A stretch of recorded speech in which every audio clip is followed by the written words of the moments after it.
Hey there, kids. This is Dungeon Master Zach, popping in at the front of the episode to tell you what the heck's going on. You were expecting chapter 12? Well, joke's on you. We've gone back in time to chapter 0. As it so happens, it's summertime. People are real busy right now, so we're taking just a little bit of a mid-summer break on new episodes. But what we do have in the meantime is 3 chapter zeros, one for each of our characters, Faunalyn, Clay, and Glimki. And this was a one-on-one session that I ran with each of them before the events of chapter 1, before the main story begins. I think you will have noticed throughout the past 11 episodes that at various points we have referenced individuals or moments that you, the audience, have not been privy to, and I think these 3 chapter zeros will peel back the layers on that just a little bit. Did you ever want to know how Han Solo got his vest? Or how Mike and Sully met at Monsters University? Well, this is that. This is the Monsters University of episodes. So this is chapter 0, Faunalyn's story, where you will see us meet Faunalyn for the first time. There's a few things that we're still figuring out. There was a few things we were still figuring out at this point. Some pronunciations are a little different. Some of the geography and political structure of the world wasn't fully fleshed out at that point, but nothing too major. The bones are strong. It's a strong skeleton, and it's a lot of fun, so hope you enjoy. We'll be doing this for the next few weeks, so this week will be Faunalyn's story, next week will be Clay's story, and the week after that will be Glimki's story, and then we will be back with chapter 12 after that. So hope you enjoy. All right, now, where were we? Ah yes, that's right. Sorry, I know I usually wait until the end of this part to speak up, but I have a couple of questions. Clark was interrupting more and more frequently, giving notes wherever he thought the story could stand to be improved. It was driving Ptolemy Henkel mad. But it was also prolonging the story in a way he hadn't anticipated. And that was something he didn't mind at all. Yes, Clark? Who was that guy? At the end of the last chapter? The one with the excessively creepy voice? I wouldn't call it excessive, but that was Lord Hamlet Pilton. Yeah, him. You keep bringing him up, but haven't actually explained who he is. And what about those other nobles that Faunalyn seems to know? What's the deal with that? And how did she get her signature umbrella? Ptolemy thought for a minute. It was a little gauche, but it seemed like his audience was primed for it. He might be able to prolong things quite nicely with a prequel chapter. Ahem. I see. I've done a terrible job. I thought these various little background pieces would fall into place on their own, but it seems like they've suddenly become quite important. Perhaps we ought to go back to the beginning. No, a time before the beginning. A time when there were no missing princesses, nobody had been torn in half, and Glimki Treefellow had never even set foot in the great city of Erdonine. A time when men were men, and we used to be a country. Sorry, what was that last bit? Sorry, where was I? Ah yes, a time before the beginning.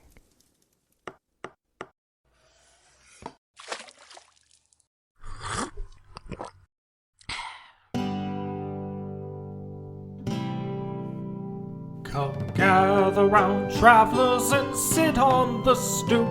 We'll tell you a story about Bard Soup. 3 lovable scamps in our traveling troupe. We'll tell you a story about Bard Soup.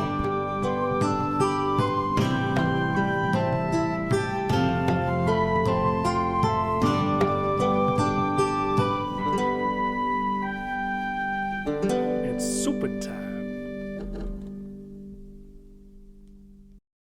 Our story begins in Erdenin, a beautiful city on the tip of the Boskola Peninsula. It is the crown jewel of what is referred to by many as the Crown Lands, and by others as the Trident, a sort of pronged stretch of land that pushes into the Elseween Ocean and is comprised of a wide variety of people. You have common folk that fish the oceans, you have others that will mine or venture into the mountains to the south, the Atum Mountains. You have nobles who live in beautiful estates kind of spread out throughout this realm. You have pirate queens to the east who have managed to form a society of their own, which is part of the Boskola Turnian, which is a term that refers to 3 leaders or 3 pillars of power, essentially. And we find ourselves in Erdenin. It is a beautiful city comprised of all manner of people. It's a coastal city. There's people that have come in from all around Zav that have gathered here. It is also a hub of nobility and culture and the arts and everything that, to someone such as you, makes life worth living. You came here but a few weeks ago after a lengthy stay at Burnell Manor, which is the home of Viscount and Viscountess Kazrin and Amala Berthold. You've been staying with them, you have been their guest, and a few weeks ago they informed you that they had made the decision to summer in the city, to go to Erdenin and to summer there, and they have a vacation home, not a grand estate, but, a property that they own there that they have maintained in their absence, and you have traveled. It's been, probably, I'd say a couple weeks on the road, at the very least a week and a half. Like, it's a pretty long journey from where you were to where you are now. And life has been a series of dinners and balls and galas and garden parties ever since you have arrived. This is a thriving city. There is always something going on at all hours of the day. Whether it is a social gathering, an arts exhibit, a new magical display of arcane prowess that a local sorcerer or wizard has developed or created, there's always something happening in Erdenin. And as we go into the summer villa of Viscount and Viscountess Berthold, we are introduced to a elven woman. Would you describe to me what she looks like and who she is? Absolutely. So my name is Faunalyn Vaydark, and I am quite a distinguished looking lady.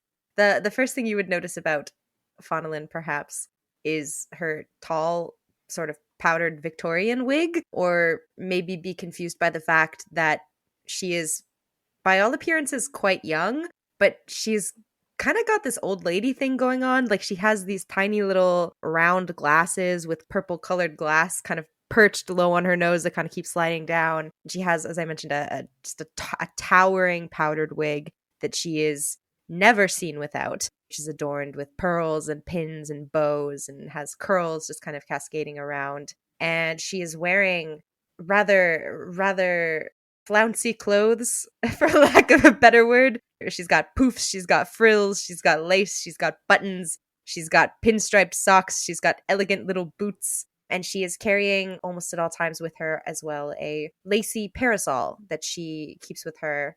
She sleeps with it near her bed. If you were to kind of wipe away the powder that she powders her nose and face with, you would probably see a little spray of freckles, but she covers those up pretty well with powder, and her eyes as well are sort of a ambery green, a hazel, if you will. Amazing. Yes. And she is an elf. And she's an elf. Probably should have said that at the outset. It's okay. I said it at the outset. Okay, good. Well, she is an elf. She's a young-ish elf. I love that, and I love her. I would like to offer up one minor amendment or correction, if you'll permit me. You do not have this parasol, for you have not received it yet. Give me my fucking umbrella. No. I want my umbrella. Maybe you'll earn it, or maybe Okay. you won't. But you do not have one at this time. When you see Faunalyn, the first thing you're gonna think is, God damn, she should have a flouncy umbrella to go with her It would flouncy really outfit. tie the look together. And it really just is bonkers that a lady of her priorities is in the sun, unprotected from the sun's harsh aging rays. But it's fine. It's fine. It's fine. Yeah. So if whensoever a parasol should fall into her hand, know that it will be poetic and cathartic. Of course. We are joining Faunalyn on a warm summer's day, and it is, I would say, late afternoon, and you are getting ready because you have been invited, along with your hosts of this past year, the Bertholds. You have been invited to Humiliation House. What now? Would you like to make a history check for me? I would very much like to, and I hope that I roll high. Okay, that is first roll ever as First roll ever. Faunalyn. Yeah, that's a 12 plus 0 to history. That's okay. A 12 is An enough. uneducated elf. Shame for shame. You're living in a new part of the world, this new city. You don't know everybody, but with a 12, I would say that you're aware of who your hosts are for this evening and what Humiliation House means. This is the home of Baron Ramus Humiliation and his wife, the Baroness Lena Humiliation. Baron Ramus and Lena. Indeed. Humiliation. Love that. I would say with a 12, the name would have stuck out to you when you were informed by your hosts, and you probably would have asked the Viscount, what's up with that name? That's a weird ass name. And he informed you that the Baron is a old tiefling, and many tieflings have very puritanical names, if you will, like very virtuous names. That's very good. His family name is Humiliation. Was his demonic ancestor like a demon of humiliation? The Viscount has not bothered to ask, but should you find yourself seated at a table with the Baron, perhaps you may choose to. I almost certainly will, and with utmost delicacy. Of course. I delight in coming up with such charming little phrases as to procure maximum information from people. Of course you do. It is late afternoon. The sun will be going down in a few hours, and when the sun disappears, it'll be time to venture out. And I guess going down is a bit of a misnomer. For the world of Zav, the sun does not go down. It does not set. Rather, it ruptures nightly. And the sun has not ruptured yet for the day, but it will in a few hours.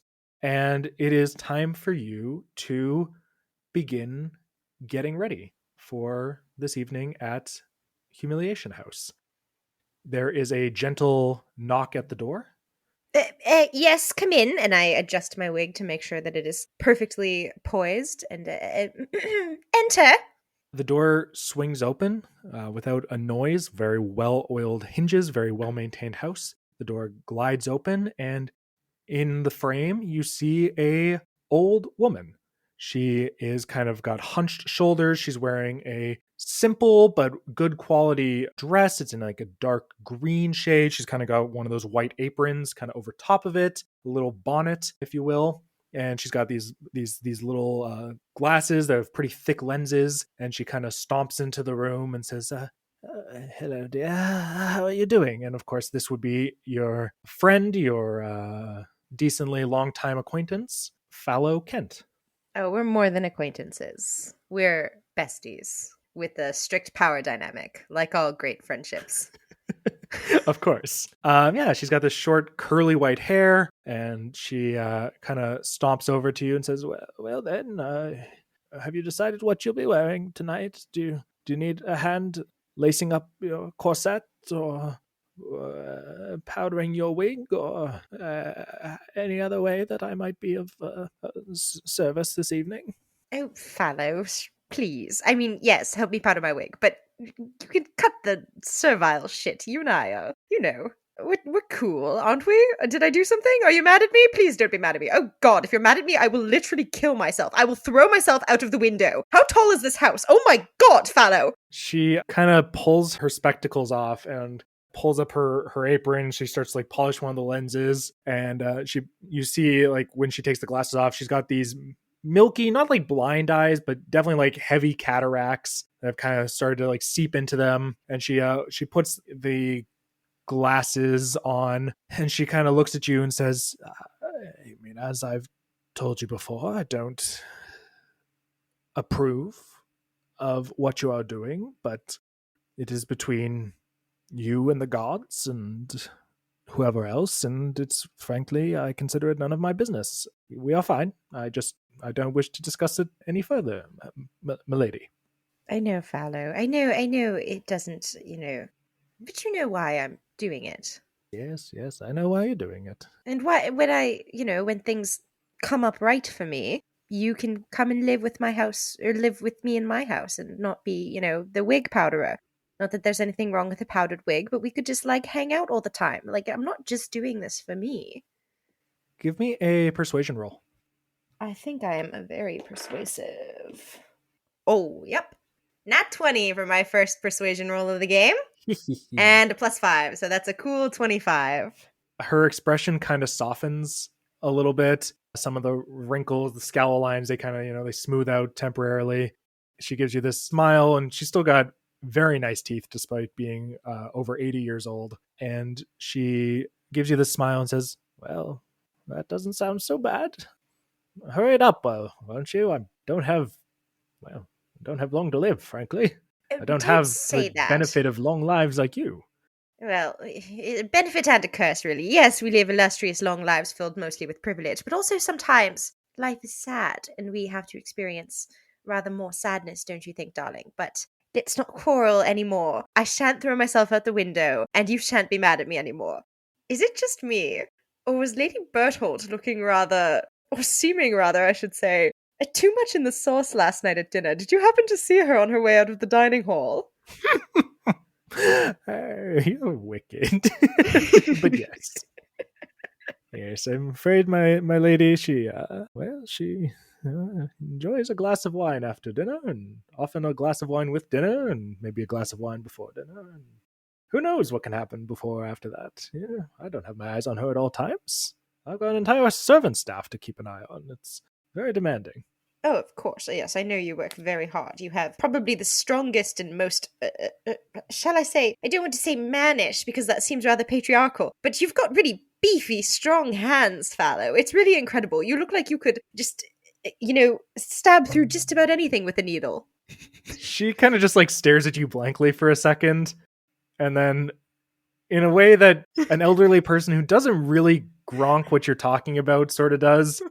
She says, yes, right. Dress for the evening, gown. We must dress you because this is the Baron and Baroness. They are old and powerful. Well, at least the Baron is rather powerful figure in the city's culture and history. And we want to make sure we're on our best behavior tonight, don't we, dear? Always, Fallow. I am unceasingly a delight. But you must tell, please, what do you know of the Baron's history in this illustrious city? I'm just curious what you've heard.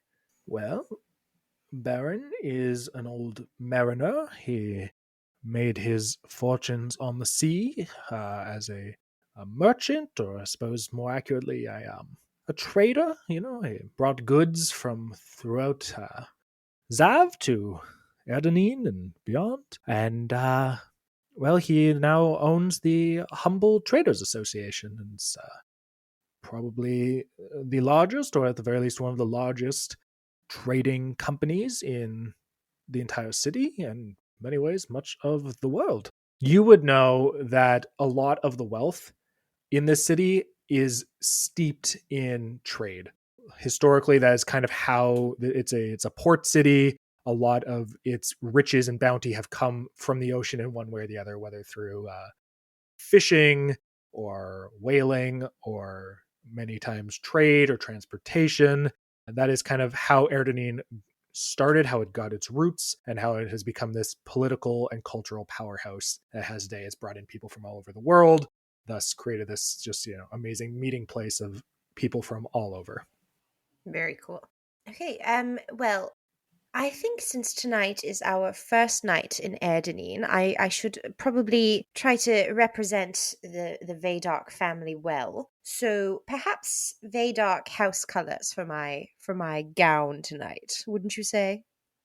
That's a wonderful idea. Slight note, you have been here for about 3 weeks. Okay. for this 21st night in Erdenine, which of course is a rather most significant important and night. auspicious number. We know 8 is a holy number here, and what is 21, but almost 8 3 times. That is so well said, Fallow. And rather, you know me, it takes me about 20 days to warm up to anything, so... Oh, me as well.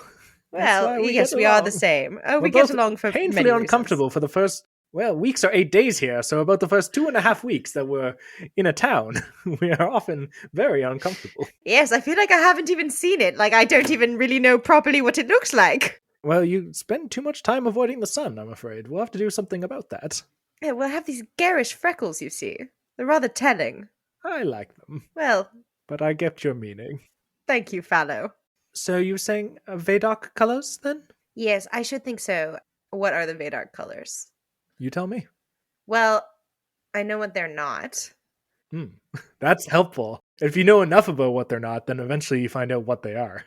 I think the monarchy uses navy and silver, and the Vaydarks are like, they always want to be close to the monarchy, so I think that they would use like a gray and a lighter blue. Like it's like the same colors, but like worse. Okay. So we've got navy and silver for the monarchy, and like a lighter blue and like a steel gray for the Vaydarks. How much lighter are we talking? Lighter enough, I think, technically, that it would like look visibly different on a flag. Okay. But same sort of value. They're both cool tones. Yeah, like the British flag and the Australian flag being kind of the same thing, but also different. 100%. Thank you. You point out a couple of clothing items, and Fallow pulls your corset tight and helps you into your dress. And it's, it's not comfortable, but that's not really the point now, is it? Can I roll for hotness? Please, yes. How hot do I look tonight? Okay, that's an 8. I rolled a 20. I assumed it's a 20 point hotness scale. Yeah, it is. Forget the conventional 1 to 10 ranking system. The contouring's maybe just a little off, or maybe the colors are like clashing a little bit. You don't feel bad, but you don't think, you felt better. You felt better. God. No, you're fine. Steel gray and light ambiguous blue are really not my colors. Well, maybe if tonight goes well, we'll have you in new house colors before you know it. Fallow, I adore you for many reasons, but in part your optimism, despite the fact that you are morally opposed to my, frankly, oft-times repugnant actions. And I just want you to know that I appreciate you. And I appreciate you, dear.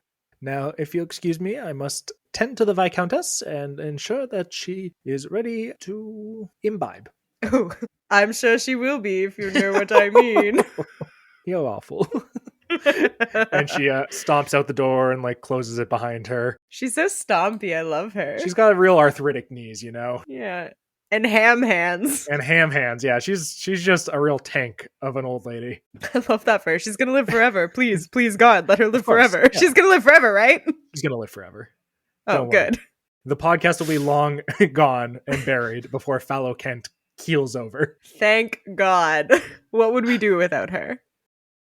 A little while passes. You have like some time just to, relax and refresh. And then you get a little knock at the door, and one of the other house servants informs you that it is time to depart. And so Who's the servant? It is a young woman. She's got this blonde hair. Her name is Aikwa. She is a half-elf woman. She appears to be, in her early 20s, but given her elven ancestry, Could be, a couple decades older, even. You haven't had many interactions with her. Most of your tending to is committed by Fallow. Despite having many house responsibilities, she makes it a personal point of pride to look after you, much to the confusion mostly confusion of some of the other members of the household, whether servants or otherwise. But yeah, you go down the stairs through out onto the front steps, and you see a horse-drawn carriage awaiting for you. There is a man in just like fine clothes standing by the door. And as you're standing there, you hear the sound of two people talking. One says, "Now, Gazrin, I know we've talked about this, and I know that you've given your reasons, but frankly, I cannot remember why. Why must we take such a bloody big carriage everywhere we go? It's so hard to get into and out of. And last week I fell out at the end of the night." And a male voice interrupts and says, "Well, I'm sure that has nothing to do with the carriage, my dear." And she says, "What do you mean?" And he says, "Well, no, nothing, just a joke. It was a late night, that's all." She says, "I want a small carriage pulled by a dog." And he says, "Well, we have a guest with us, love, who probably would not fit into a dog-sized carriage, in my humble opinion." And she says, "Oh, right, sorry." And stepping out onto the front step, you see Viscount Kazrin Berthold and his wife, Viscountess Amala Berthold.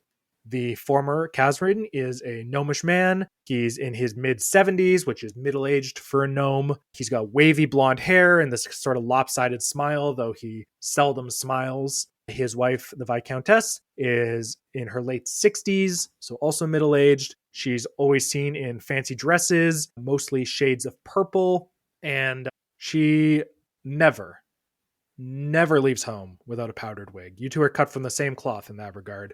She always makes sure she's looking her absolute best when she goes out. She is vain, but after, about a year with her, you've decided she's harmless. She just cares about her appearances and keeping up her appearances, but she also loves to laugh and have a good time. Also, she is terrible at keeping secrets. I want to say she's my favorite person alive, but I feel like that would be betraying Fallow.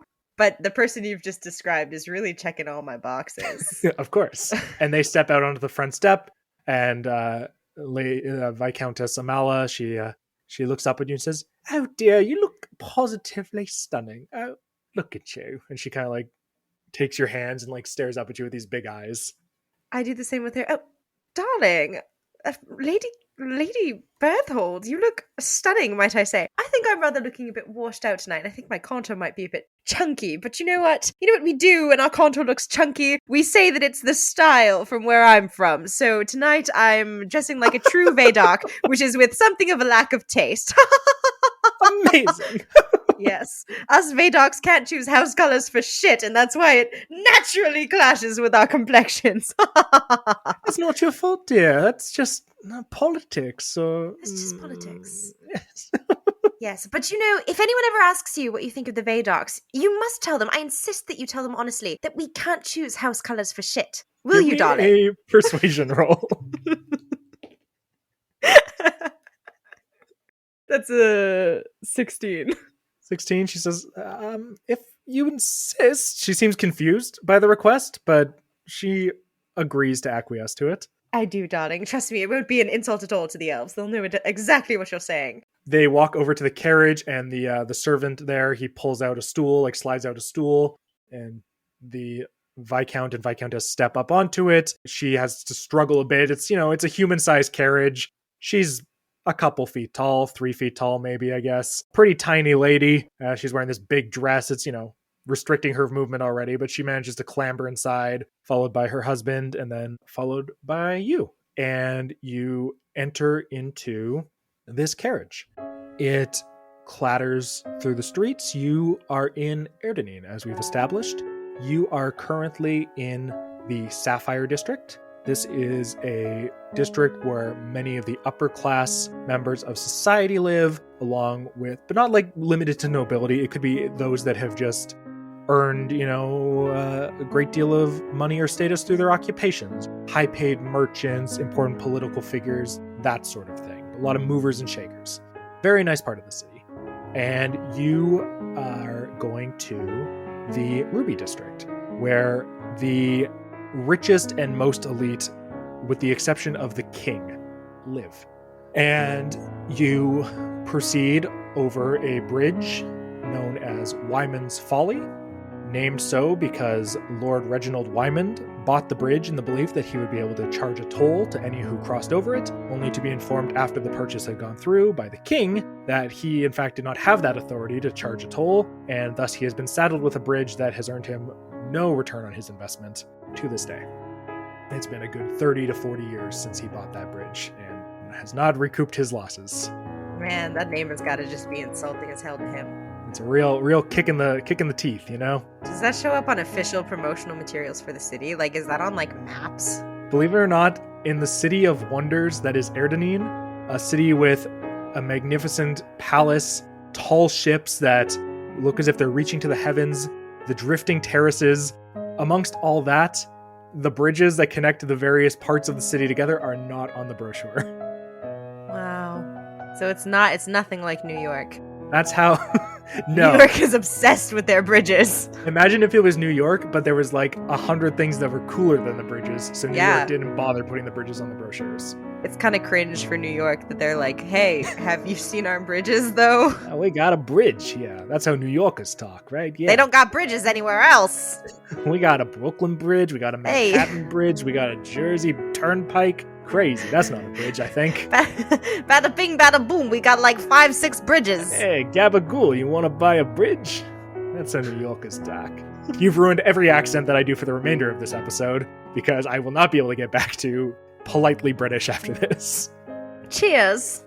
But as you are riding over into the Ruby District, you've got a little bit of time. Is there anything that you wish to discuss with the Lord and Lady before you arrive at your destination? So, I would really hate to make rather a rube of myself, and as you both know, this will be my first time attending Humiliation House. So I was rather wondering whether there might be any sort of customs or best practices or sort of niche little delicacies that I might know about so that I can best represent myself and, of course, by extension, you as your eternally grateful guest. The two of them look at each other, and the lady of the house, she starts to speak, and she says, yes, well, I suppose the Baron is quite proud of his fleet of boats. Her husband speaks up and says, ships, dear. They're called ships. She says, yes, right. Ships. Excuse me.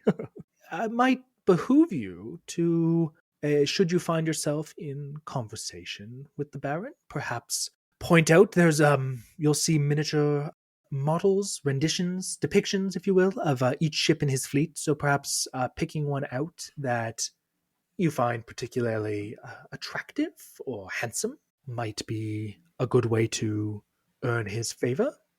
Dia, do you have any suggestions? And he just kind of shrugs his shoulders and doesn't reply. That's very helpful, thank you. I shall lie about caring about his ships. That is very helpful, darling. I wonder, are there any sort of subjects that you would recommend that I avoid? Touchy subjects, as it were, because I would really hate to run the night afoul. Give me a persuasion check. We're doing a lot of persuasion checks tonight. It's going to be the story of my life. I think that's going to be the Faunalyn story. 9. She just kind of shrugs her shoulders and says, I think just if you were to be yourself, you're so delightful and always so poised. I think if you just continue to be yourself, dear, and that's all you need. Oh, thank you, love. And it's always a relief walking into a dinner knowing that abortion is on the table. Oh, good, we're here. You pull up to the exterior of Humiliation House. You find yourself riding in this carriage alongside this ivy-covered wall that stretches over 10 feet tall. It kind of stretches around this estate, and you eventually reach a black iron gate that is currently open. You are on a cobblestone road that leads towards the mansion and encircles a marble fountain. The mansion itself appears to be 3 stories tall. It's flanked by a pair of 5-story towers, these stone towers on either side of it. You see that the front of the mansion has many windows from which warm light is emitting. And you notice, just as you're pulling up, there's a couple carriages in front of you, and you kind of wait for a few minutes as they unload their passengers. You see various people in fine dresses and evening attire go up this wide set of stairs that leads to an entryway, which appears to be on the 2nd floor.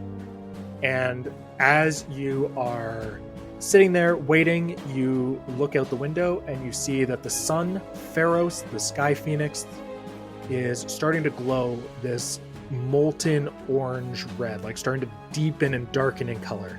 And as you're taking note of that, the sky erupts into a cosmic display of fireworks as the sun bursts, and you see speckles of green and blue and the deepest purple dash out, brighter and more vibrant than any star you've ever seen, spreading across the sky in an explosion that is breathtaking and jaw-dropping and awe-inspiring every time you see it. And you see it every night as the sun explodes.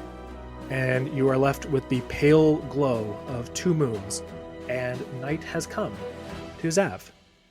And it is time to party. Is Pharos currently perching on Golo or Ketchil? It is summertime, thus it is Golo. Thank you, thank you. Ah, that bloody big bird has done it again. Always brings a tear to my eye. What's that? Oh, darling, I was remarking at the spectacularity of the sun. Wouldn't you say? That bird puts on quite the show. I think tonight was extra sparkly. Oh yes, it's the sun, and that's just how things have always been. And it's it's, I guess it's remarkable. I don't really look up at it too much. I don't watch many well, I wouldn't call it a sunset, because that really doesn't make sense given what happens each night. If only there was a term that described that phenomenon. Yeah, the elves call it a sunsplosion. That's what my ancestors called it. That's a nice name, I guess. A sunsplosion. Yes. Yes. Oh, wonderful. Shall we? And the door swings open, and you are offered a hand by a servant that is waiting, and you are helped out of the carriage along with the lord and lady. And you go up the stairs following them. They take the lead. You kind of follow in step behind them. There's a large set of just beautiful mahogany double doors that are pulled open as you approach, and a squire who is standing just inside at the entryway to this establishment cries out in a traditional squire voice, "Now presenting the Viscount Casrin Berthold, his lovely wife Amala Berthold, and their guest of honor, Lady Faunalyn Vaydark." There's no real reaction from the room. People are kind of gathered together. You see drinking and, groups of 2 or 3 conversing. But what you do see, that there is this massive ballroom before you. It is full of people milling about, conversing, like I said, under the light of this immense crystal chandelier that hangs in the center of the room and just casts this brilliant array of lights all around. On the far wall, across from you, you see a portrait of a middle-aged tiefling man standing aboard the deck of a sailing ship. The wind pulls at his black hair, and he stares out at the sea. You assume it is likely a painting of the Baron, perhaps when he was younger, because what you have heard recently is that he's a very old man. And scattered around the room, you see various model ships on little pedestals, kind of just scattered around the outskirts of the ballroom. As you're taking this all in, the Viscount, he leans over to you. You kind of have to lean down to listen to him. You kind of bend over a little bit, and he gestures towards the portrait. He says, I think my work is just as good, wouldn't you say? And you you would be aware that Lord Casrin Berthold is someone who paints in his free time. He likes to paint portraits, and over the past year, he has often requested that you pose for him, and you have sat through many a painting session as he paints you, and he's not bad. He's not a prodigy. He's not going to be be able to pivot into life as an artist, most likely, but he's a passable purveyor of paint. Do I have a fan on me? Yeah, 100%. Okay, I would like to whip out my fan and then use it as cover as I whisper into his ear. Whatever halfpenny hack painted that atrocity makes you look like, frankly, a genius. You, that came out wrong. What I mean to say is that portrait is dog shit, and you are a genius. And I close my fan and I flounce down the stairs into the room. If you were to look back, you would see him scowling slightly because painting's not that bad. You know, like it's fine. It's like a fine portrait. He would hardly define it as dog shit. I was being, hyperbolic. Yeah. Does he not understand hyperbole? He is a very serious man most of the time. Oh, if he's a serious man, can we redo? Sure. No, okay. No, we can't. We can't. What? He's a serious man. Yeah, but I feel like you're not a serious person. So I can be serious for the sake of getting someone to like me. Ugh. He's not mad at you. He's just a little perplexed by the... and granted, you don't see that because you flaunted down the stairs. That's merely if you had turned back, you would have seen that. But you're off into the crowd. No, I walk down and I reflect and I think, wait, Lord Berthold is rather serious. I should repair that. And I'm going to grab 2 champagne flutes from a passing waiter, if I may, bring one back to him, hand him one, use my fan again, and say, what I rather meant to say is that while the artist shows significant skill, I rather think that art without interpretation is hardly art and rather recreation. Wouldn't you say? Give me a persuasion check with advantage. My man loves a glass of champagne. 14.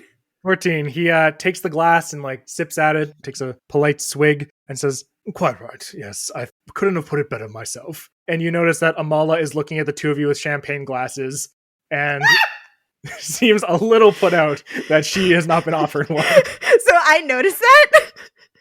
So I take my unsipped champagne and I hand it to Amala. And I say, regrettable that I only have 2 hands, else I would drink with the lord and lady. But alas, I must grab another beverage for my own. And I close my fan with a flourish and flounce once again into the crowd. You flounce away, and as you're turning away, you notice that she smiles graciously and gratefully, completely mollified. And the evening seems to be off to a perfect start. I already love playing this character so much. Okay, first question. Do I notice anyone at the party, and specifically, do I recognize anyone at the party that I am familiar with that I would be upset to see there? Give me a perception roll. That's a cool 9. Cool 9. You look around. You don't see anybody that you think you've had the opportunity to interact with quite yet. This is a bit of a different crowd than some of the other events. This is very much one of Lord Kazrin's friends. And I think most of the social gatherings you've gone to have been more Amala's group up until now. What you do see is a lot of stuffy looking men in suits. You see, of course, many a lady in finery, but it seems to be more of it's less a nobility and more of a bunch of rich businessmen sort of get together. Interesting. That's super lame for me because I hate businessmen. Do I know anything before? I know they didn't really tell me anything in the carriage, but do I know anything about the Baron Ramus or his Baroness Selena?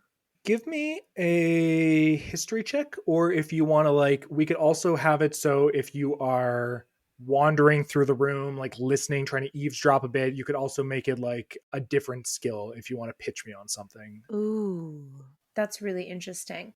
So I think first I just want to know what Faunalyn knows, already without doing any data collection. Okay. Do I have any rumors on hand about these two? Then in that case, give me a history check. We're going to have to boost my history stat somehow because it's occurring to me that we're going to be doing a lot of these. That's another 9. I would say with a 9, you don't really know anything beyond what you found out before. You know that he is old. You know that he is a merchant by trade. His actual sailing days are probably long behind him. I would say with a 9. This is less something that you learn about him, but something that strikes you as interesting. You are in a coastal city. You are on a peninsula that juts into the ocean. You can get to the ocean pretty quickly from anywhere in town. There's many of these, like, the reason you were crossing a bridge, I probably didn't say that before, is that there's like fragments of land, little like broken chunks of land that are separated by large canals, and thus these bridges cross over them in these different districts. It's hard to avoid the ocean here, but you note that between its location in the Ruby district and the size of these walls that encircle the mansion, you cannot see the ocean from this property, and you wonder if that's perhaps not by accident. I wonder if that's perhaps not by accident, yet the significance of such a thing is completely lost on me.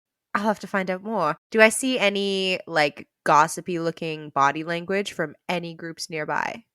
Like, are there, like, some ladies talking? Is there, like, a group of men who are like, talking. oh, does it have to be ladies? I feel sexist. You said it, not me. There's also men talking, but it's up to you. Cool. So do I see any gossipy gentlemen? Yeah, there's some gossiping gentlemen. What about gossiping ladies? Oh, women do be talking, man. Let me tell you. That's what I learned this 2023. No, there's groups of people. They all seem like pretty familiar with each other. You're very much a stranger to this particular social scene. You're very new. You're trying to integrate yourself to some extent. But yeah, you see groups of people chatting, groups of 3, 4, a couple pairs. Okay, and last question before I sidle up to a group and eavesdrop shamelessly. Who looks important? Ooh, give me a insight roll. Oh my god, I can't roll for a shite. This is a bad omen. Insight. Oh, +6? Okay, insightful queen. That's an 8. I think with an 8, your concept of who looks important is probably who's just like commanding the most attention. And I would say you look around and you see various people. One kind of stands out to you is another tiefling. He appears to be younger than the one in the portrait, but he's kind of talking in a hushed tones, and there's about 4 people gathered around him, and they're just like listening to every word he says. Oh my god. Well, I am going to very much like wander aimlessly, but very much towards that group. And if there happens to be a model ship nearby them, I want to look at the model ship and pretend that I'm studying it, but I'm obviously just listening. Not obviously. To me, it's obvious. To them, it should be very discreet. The rolls are coming fast and furious. I'm going to need both a stealth and a perception check as you try and listen in. Call me Dwayne The Rock Johnson, because I'm new to this situation, about to cause some controversy, and coming in fast and furious. What check was I doing? First a stealth as you try and just like, channel up to the ship and not draw any attention. That's an unnatural 20. Ooh. And what's my next roll? A perception as you attempt to eavesdrop. Okay, that's a 5. You walk up to this ship. It is a beautiful tri-masted ship, a little model of a ship rather, in just stunning, intricate detail. You see painted in a fine script on the side, it says the Myrmidon, and you desperately try to listen in on the conversation. And you can make out like that they're talking, or at least this one individual is talking, but it's a little muffled and like impossible really to pick up what he's saying at this time. You think if you get closer, you could possibly have a better chance. Okay, I'm going to move closer. And as I do so, I am going to look in my purse, and I'm going to just start like rifling through it. Like I'm like looking for something that I can't find. And periodically I'm just going to go like, ah. But I'm like very much like, I'm so focused on what I must have forgotten. What a nightmare. I'm so, I can't believe I'm such a dolt. But I'm just eavesdropping again. Okay. Give me a deception roll. See, I feel like if I was actually inclined to do like social espionage, I'd be kind of good at it. +7 to deception? Okay. Deceitful queen? That's a 23. An unnatural 23, for the record. Yeah, amazing. You go rifling through your purse, looking for who knows what. And you're kind of just slowly like drifting across the floor. And you kind of fall into the orbit of this group. And you are able to listen in quite handily. And the tiefling man, he appears to be in his early 30s, perhaps. Much like the tiefling in the painting, he has gray skin. His is of a slightly lighter complexion. The tiefling in the portrait has these almost like ram-like horns. They're thick and they like curl around, like almost do a full 360. The other tiefling that you're listening in on now, his horns are smaller and they don't curl quite as much. They kind of almost like go along like the contour of his skull. You glance over at this group as you're like rifling through your purse, trying to like take note of everyone. And you see that the chandelier is almost like directly above them. And they cast shadows, as people do, with the exception of the individual who's talking. You notice that there is no shadow beneath him or around him. He does not appear to cast a shadow. Spooky. And he is speaking and he says, "So I says to Papa, when will I get a ship?" And he says, "On your birthday." And everyone just goes, "Oh, yes, it's your birthday." And you're like, wait, what was the punchline? They're like, what was that? And as you're questioning that, he locks eyes on you and says, "And who do we have here?" Oh, you know what? I'll find it later. Faunalyn Vaydark, first daughter of House Vaydark of Uleth Orthiat. At your service and pleased to make your acquaintance. He takes your hand and he kisses it gently. As he draws close to you, close enough to do this, you smell the faint smell of brimstone emanating from him, but you notice that it's masked by a cologne or some sort of fragrance that he apparently has put on, presumably to mask this odor. And he says, "Xerxes' humiliation. It's a pleasure to meet your acquaintance, Lady Vaydark. Welcome. Are you new to the city? I've not had the pleasure, of course, before now." Yes, well, we arrived some 21 days ago, but as I'm sure you know, the first 20 days in any new city are just rather for convalescing from the burden of travel. So tonight really feels like my first night on the town. Tell me about it. The last time that I traveled, I was out for a full month.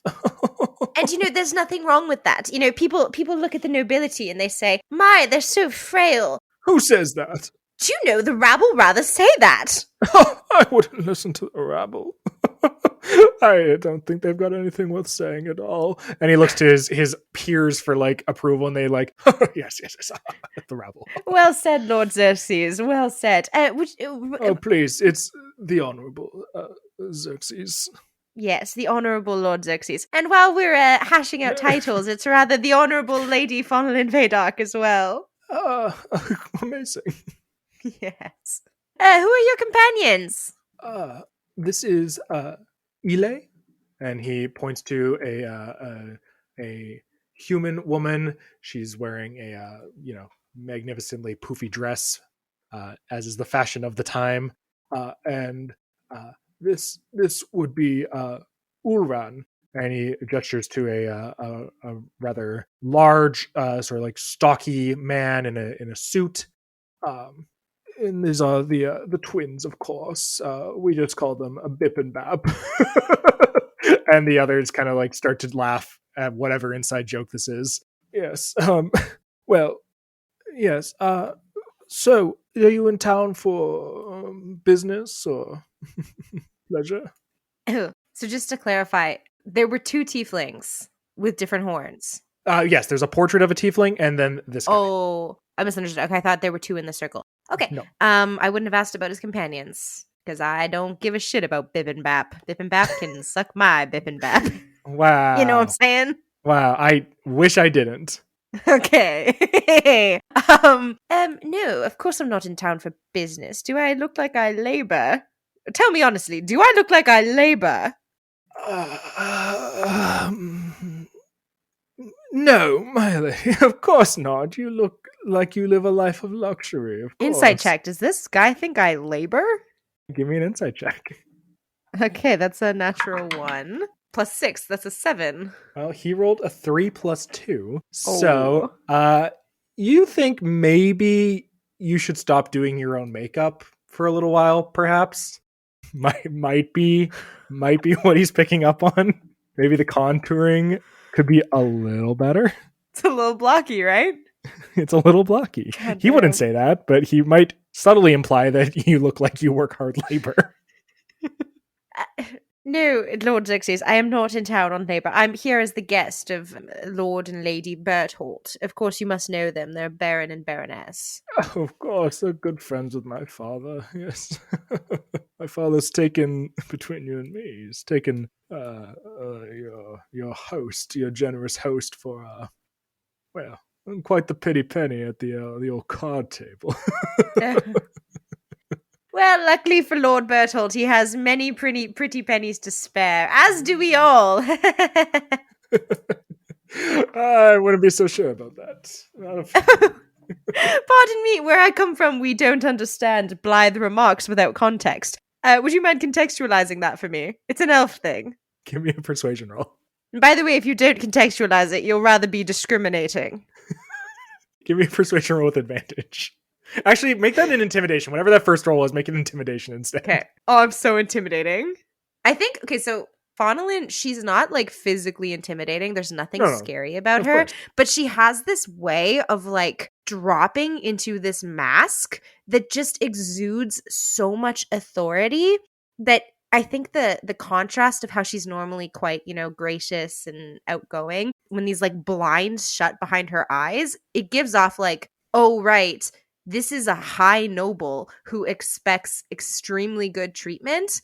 She could like cause a war if I'm mean to her. And I think there's something a little bit terrifying about her just like wielding that power suddenly. Yeah. Anyway, what did I get?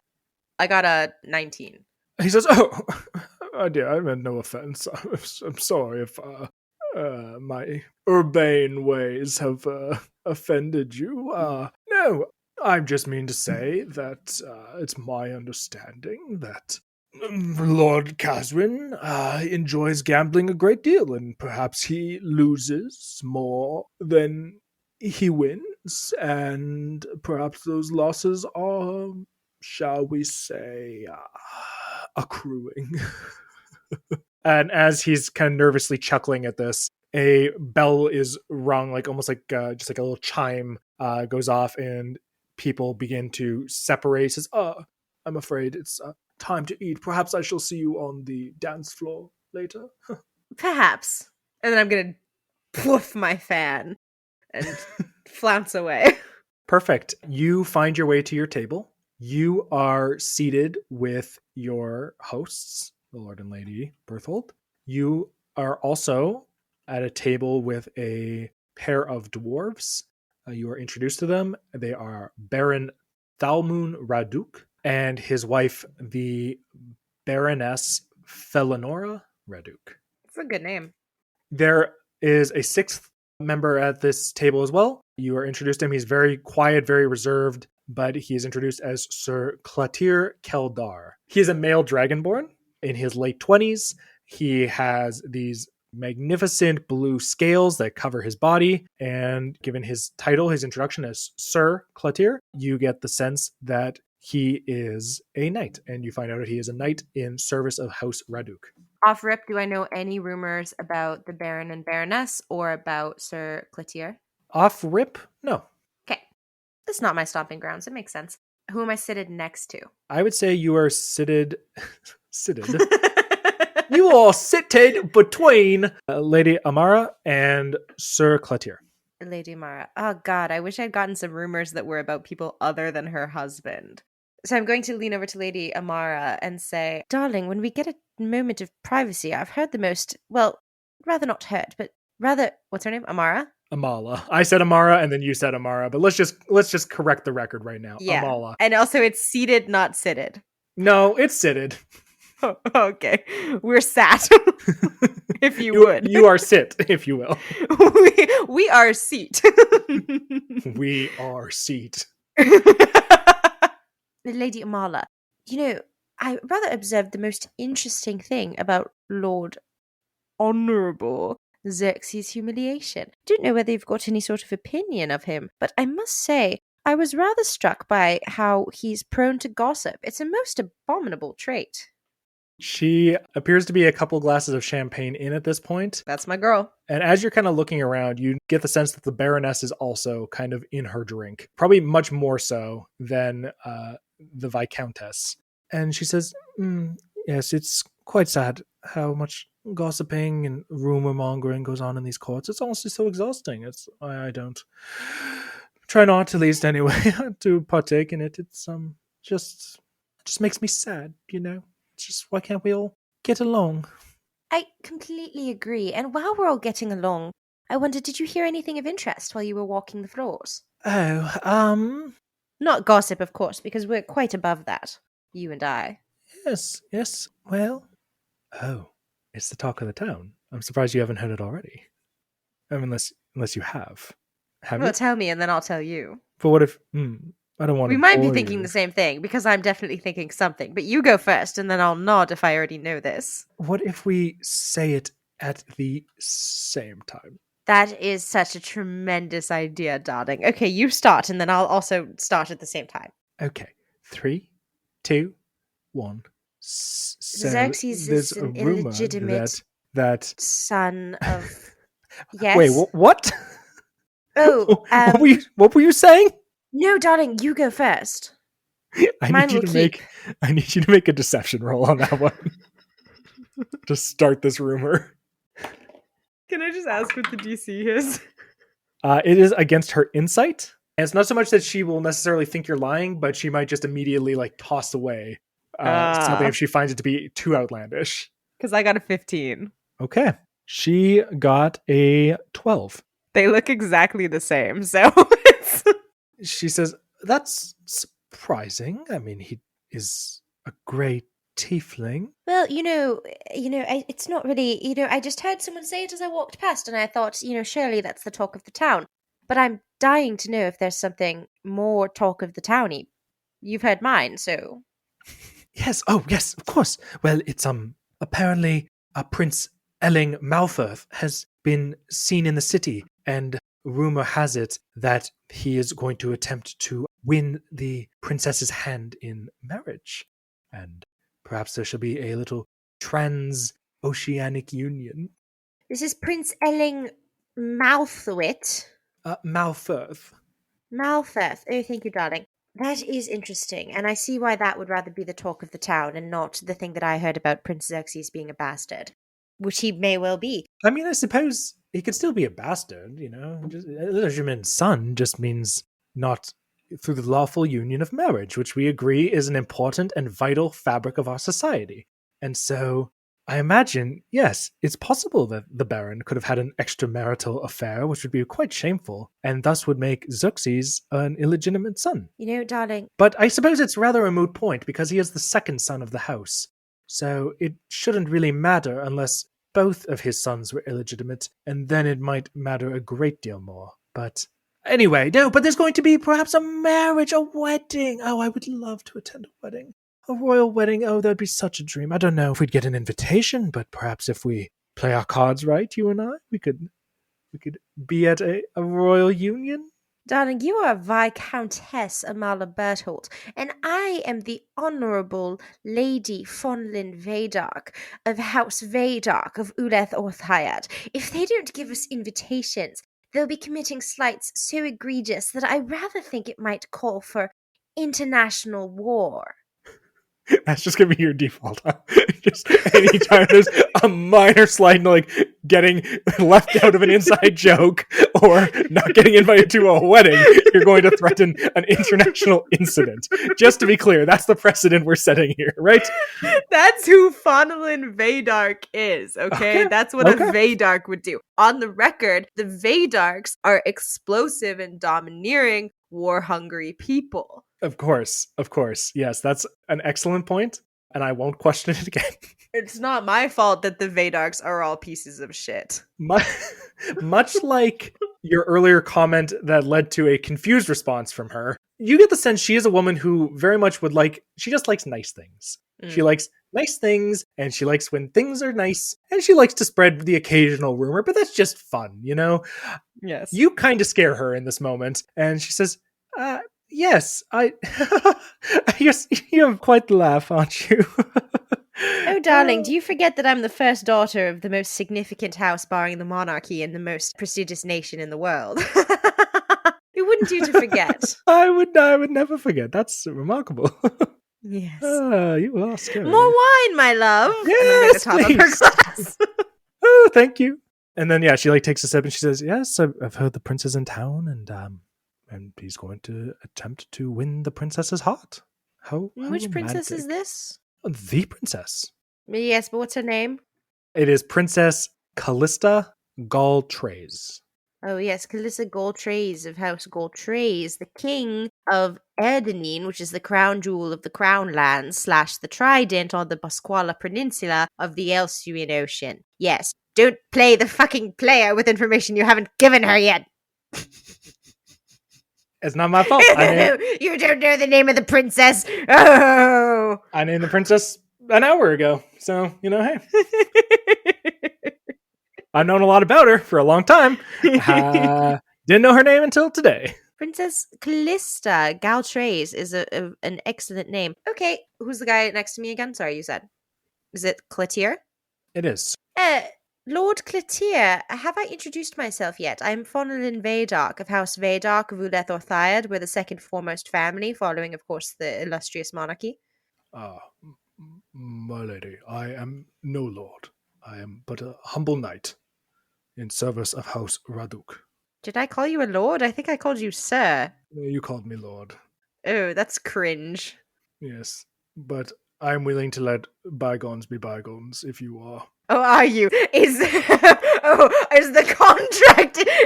contract worker who's bestowed title through his acts and labor willing to overlook the slights of a lady whose position is cemented by blood and birthright? Oh, that is tremendously generous of you, Sir Clotier Keldar.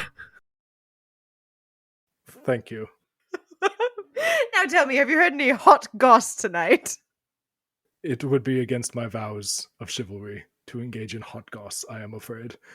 Well, who are your vows of chivalry about? Who are you? Who have you sworn fealty to?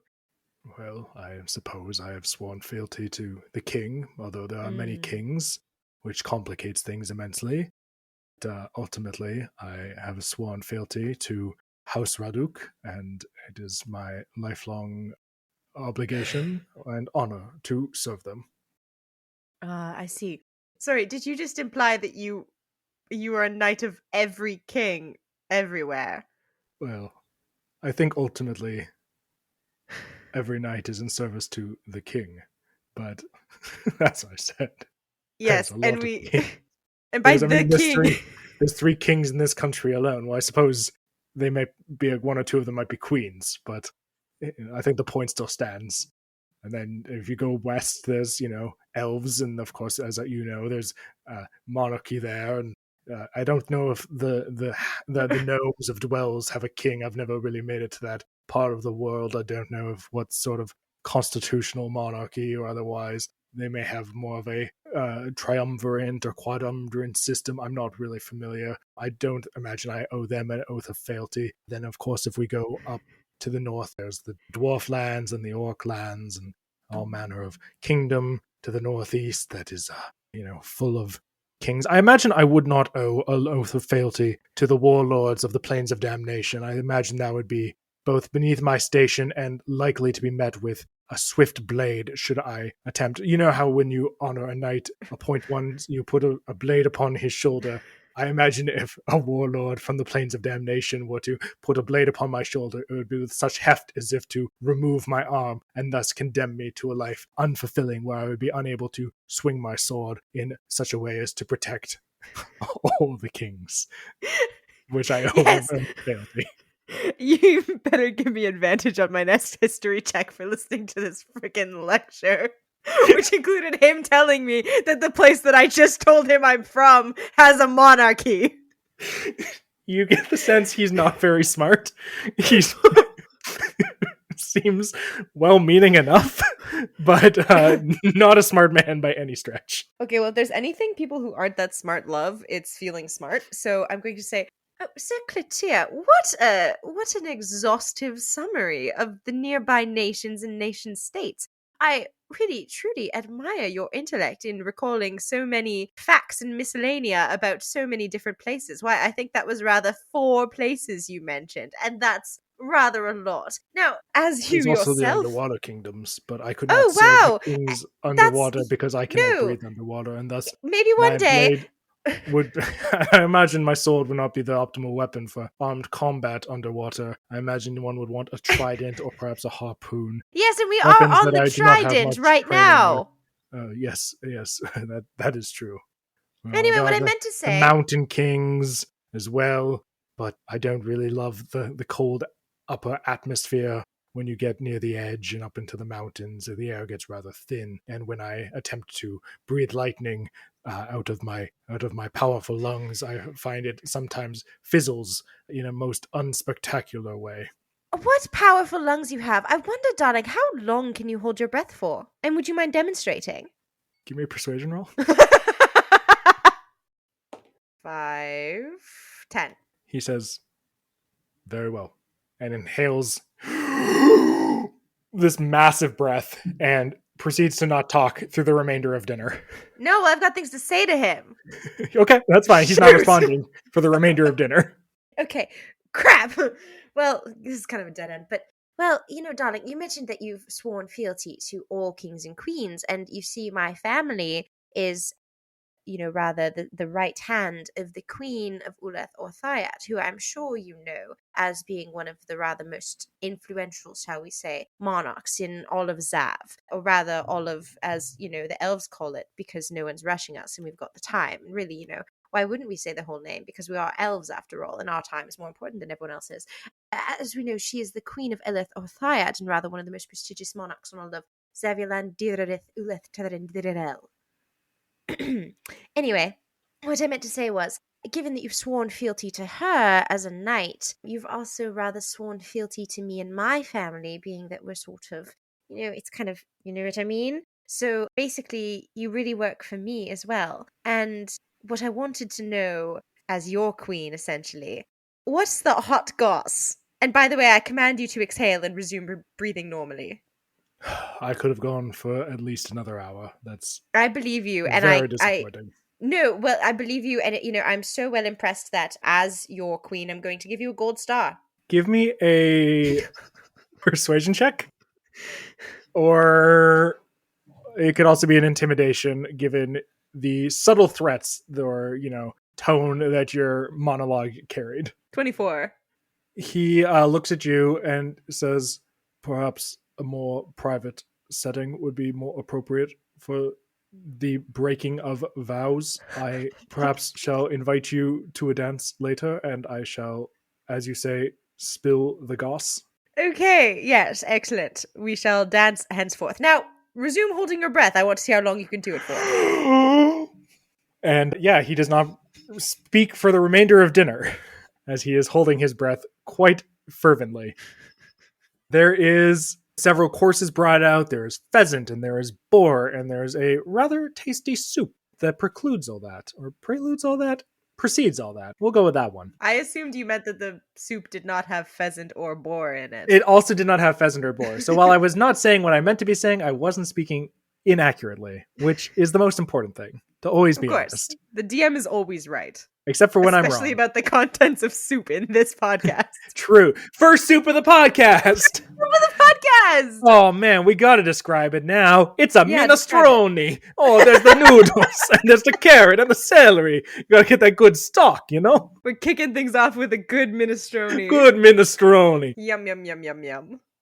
Dinner is concluded with a lovely fruit tart for dessert, including beautiful strawberries and blackberries and blueberries, and it's very nice. And after dinner concludes, the people kind of stand up from their seats, they leave their chairs behind, and you watch as a half-elf woman, she is dressed in these flowing robes, not a dress, she's kind of dressed in these deep black and like maroon robes. She's got a long, almost like waist-length hair that's kind of tied into this intricate braid. And you watch as she kind of walks through the center of the ballroom, and she's kind of muttering to herself and moving her hands in a particular fashion. And you watch as the tables and the chairs slowly start to levitate and slide out towards the walls, creating a space in the center of this chamber for dancing, because it is now the dancing portion of the evening. You watch as a string quartet sets up beneath the portrait of Baron Ramos and begins to play. There are 2 humans playing the violin, there is an elf playing the viola, and a halfling playing the cello. And how does a halfling play the cello, you might ask? They kind of sit on it and do their best. I'm sure he's doing a great job. He is. The music begins to play, and you are approached by the Honorable Xerxes Humiliation. And he approaches you, and the smell of brimstone is getting a little thicker around him. It seems like the cologne is wearing off a bit. And he says, My lady, would you perhaps consider a dance with one such as I? One such as you being, of course, the second son of an illustrious family. Yes, I would consider it. That is quite right, yes. Fine, to the dance floor we go. with this dance, I am going to require, first off, a performance check, and then second, a check of your choice, a social check. Specifically, it could be deception, it could be intimidation, persuasion, maybe something else if something else feels appropriate.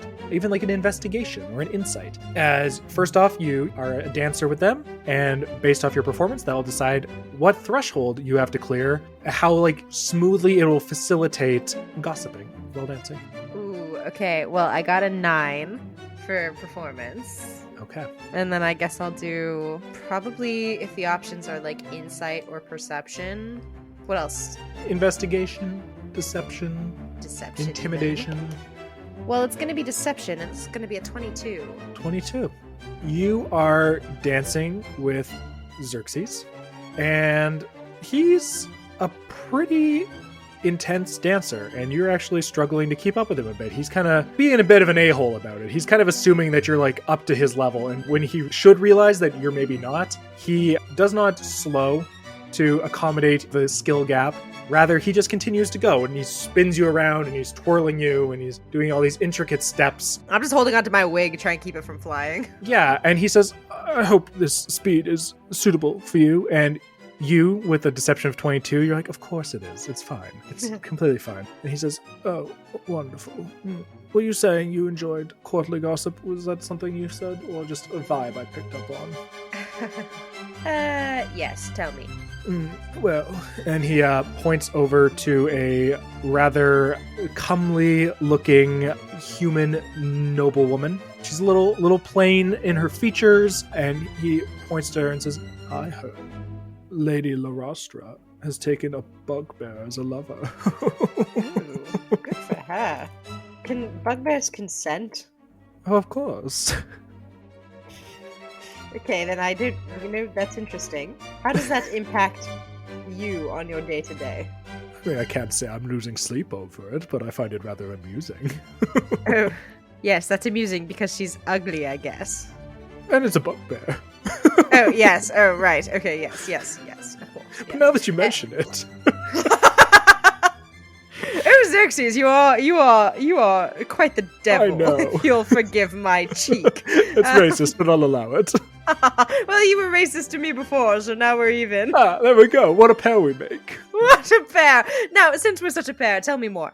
I'm afraid that might be the pressing information that has seeped into my ears this fine evening. No, that is the most pressing, because God knows she might be pregnant and give birth to a human bugbear hybrid. Can you imagine? Yes, it would rather probably kill us all out of amorphous rage and impotent indignity. And as you say the phrase impotent indignity, the band goes dun dun dun and finishes on this big flourishing note, and you're kind of just like, your voice cuts through just slightly saying impotent indignity, and the song concludes, and Xerxes bows to you and says, my lady, it has been an honor, and I hope to see you throughout the summer. Yes. And he steps away off to find a new dance partner, and you have obtained a rumor. The rumor, of course, being that Lady gross Larastra Gimonge has taken a bugbear as a lover. Oh, a bugbear, not an owl bear. No, not an owlbear, a bugbear. Oh my gosh, I was like, owl bears definitely cannot consent.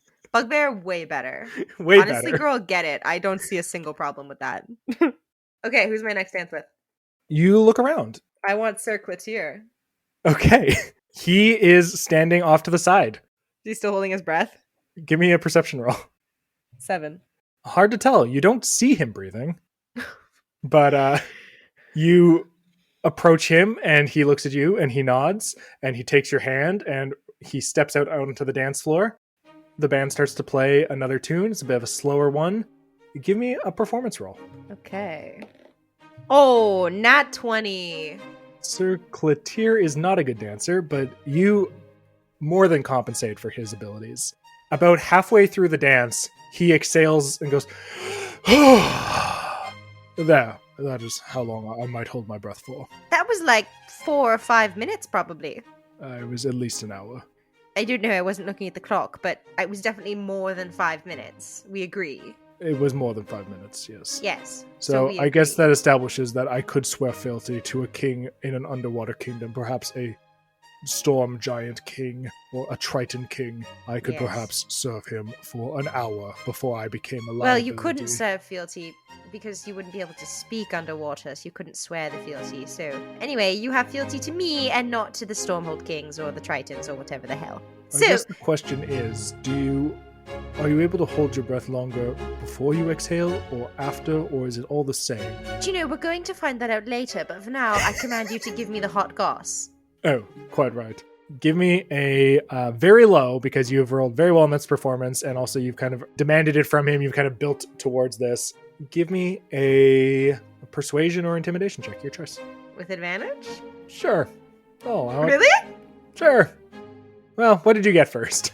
I got an 8 total. Oh, that's enough. You didn't need more than that. You needed a 5. Wow. He says, "This is. I hope you understand. I will have to stand a vigil once this evening has concluded to atone for engaging in such unknightly I behavior." don't care what you do later. What you're doing right now is giving me the hot goss. Yes, quite right. And by the way, I swear you to secrecy that this conversation never happened. I may have to do a confessional, but Okay, fine. barring But my priest, change my I name when you will- talk about me. I cannot confess to a lie or confess Okay. to a sin and thus commit another sin in the process. Then I would have to Fine. go for a second confessional to confess that I had lied about whom I had engaged in hot goss with. I don't think you truly understand what it means to be a knight. It is a life of rigidity and inflexibility and abject torment by one's Abject own torment. actions at all time. Yes, I believe in experiencing abject torment at all times. I'm experiencing it right now. Now, Perhaps the hot you should goss. consider knighthood. Oh, should a lady who has a name and a title by blood and birthright, should she very well consider a knighthood? Ha ha ha ha! Hot goss. Oh, yes. All right. Well, I heard that Erastus' humiliation. did not merely leave his familiar home to pursue a life on the seas, as is so commonly reported. It is alleged that he slept with the wife of Lord Jasper Bristol and was forced to skip town. You wouldn't happen to know whether Lady Bristol... By the way, the wife of Jasper Bristol, does she have a name? Yes. But if I said that he Or are we just slept... gonna leave it as the wife of? I mean, to be fair, I can tell you the name, and I will tell you the name. I just figure that, if I say, oh, he slept with Lady Illy Bristol, I don't think that's going to carry as much punch, The fact that she's a wedded woman, I think that it's a cuckoldry situation carries a little more dramatic flair. But I guess I will also confess to harboring sexist biases that I was previously unaware of. My confessional and my vigil will now last 2 nights. Good. And while you're at it, why don't we do some reparations right now by you listening to a lady speak? and then you speaking, and when you speak, just speak a little bit less than you normally would. And I think that would rather, be sort of a way to make up for your offenses. So I'm speaking now, a woman. And what I'd like to say is this Lady Bristol, she wouldn't happen to have taken some leave of 9 months or something like that, perhaps 20-something years ago? He stares at you. Says, I'm afraid I'm not very good at hot goss. I don't know. I just knew that Erasmus left home because he made a cuckold of Lord Jasper. You know what? Don't be hard on yourself. You're very good at hot goss. That was excellent hot goss. I'm positively titillated. Now, since you have sworn fealty to me, which means that you're loyal to me, of course, for the duration of your life, the entire duration of the rest of your life, I really hate to use the word command, so I'm going to say, as one that holds your fealty. No, command's the right word. I command you to seek me out periodically every time you hear information of the rumor variety that you think would be helpful. And you may find me, of course, at the Berthold house, the Berthold vacation home in the Sophia district. And being that you are, of course, a knight of the Vaydarks, as I hereby dub thee, bop, bop, boop, you're going to do so with regularity. Yes, darling? give me a persuasion roll. With any kind of advantage? Nope. Yeah, that's a 21. 21. He looks at you and says, I don't know if I have enough vacation days for that many confessionals, but if I hear anything truly titillating, I shall find you, Lady Vaydark. Very good. What a good sir. And you know what? While we're at it, I'm going to say, in my convention as a knight, it's okay to just kind of save up all your confessionals and then do them all at once, like once every 1 or 2 months. You'll still go to wherever you think you'll go. So. And the music ends with a dot, dot, dot, and everyone hears you say, and you'll go wherever you think you'll go. And everyone's like, is that racist? And the song concludes, and he stiffly bows to you, and then you watch as he's walking away, he exhales and then doesn't appear to re-inhale. Apparently he wants to see which takes longer. And yeah, it seems like, there's like some like dancing with some real schlubby fellas. You reject a few with the excuse that you need to go powder your nose or refresh your drink. You dance with a few and they don't really have anything interesting or valuable to say. Sure.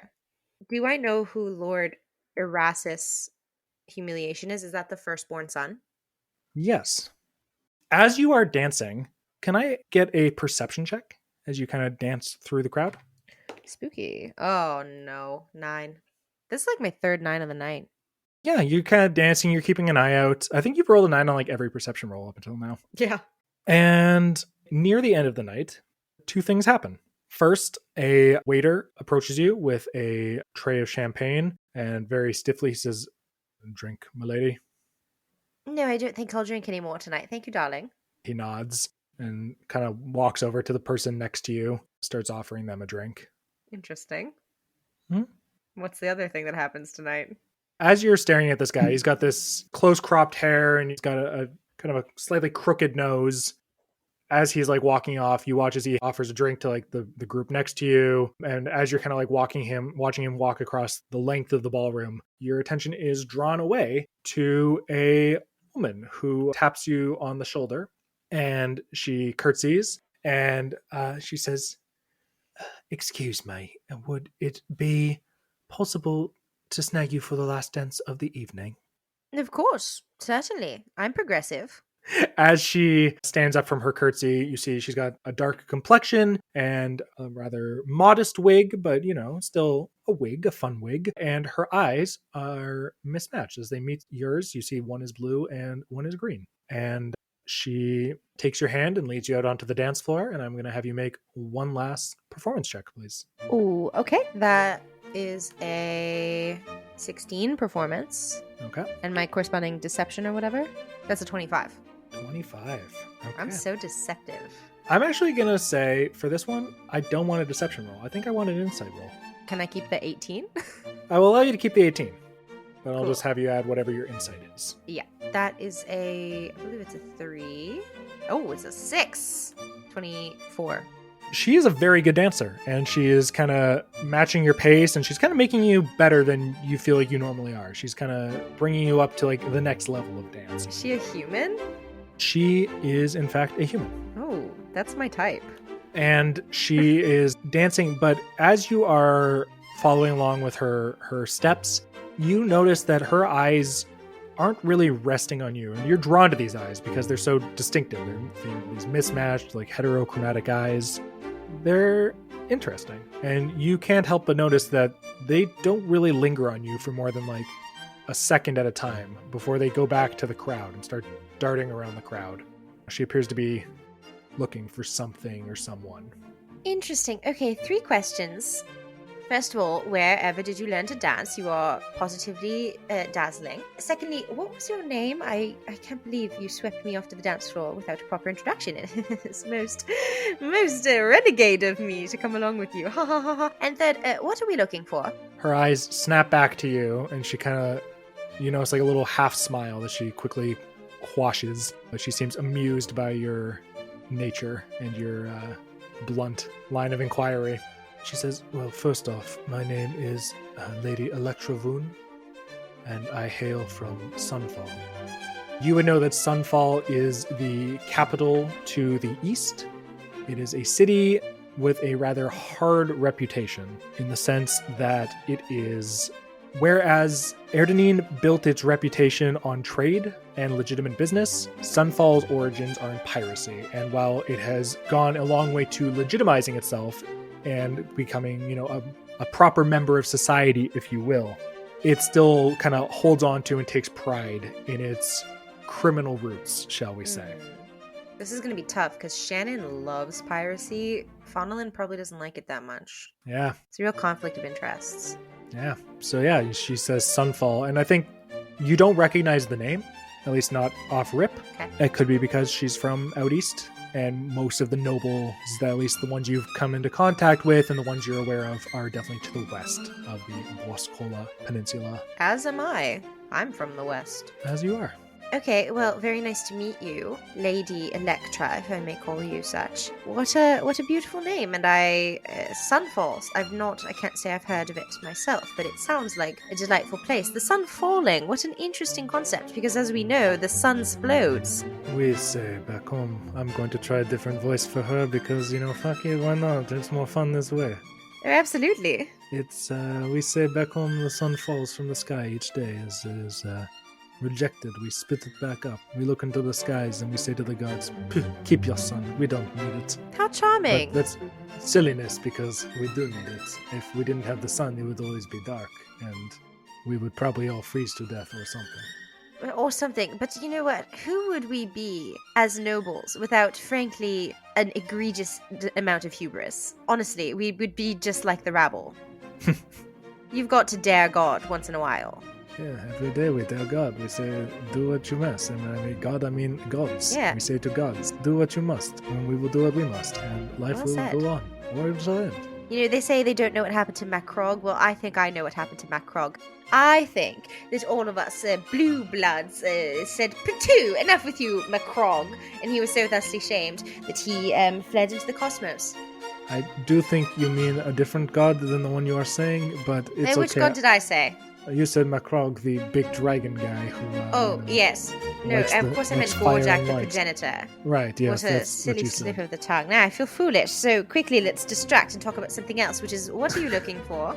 I'm looking for a night of fun and entertainment, and so far it has met all expectations. You must think I have the business sense of a boundless pilgrim.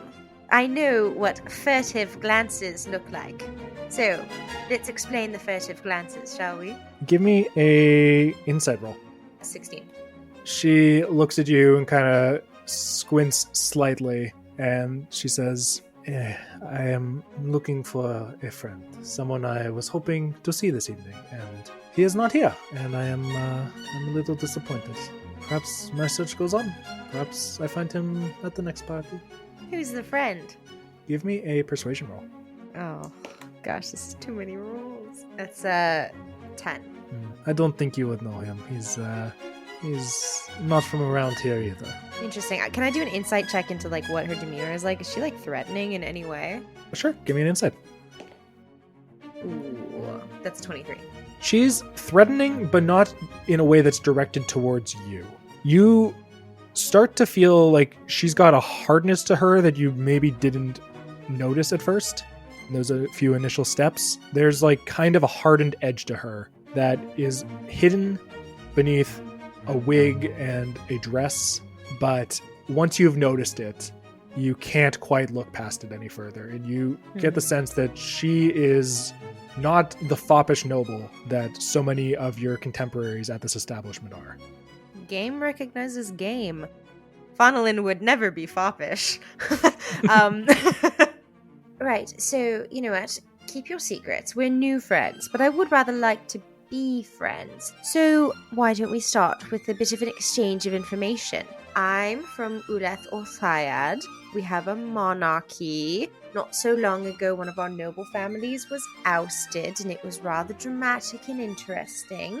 And also, I heard tonight the most salacious rumor about Sir Erasmus' humiliation. But I shan't say another word, no matter how much you ask, unless you give me something equally interesting and juicy. And then our friendship shall be rather sealed with the pact of shared mutual secrets, don't you think?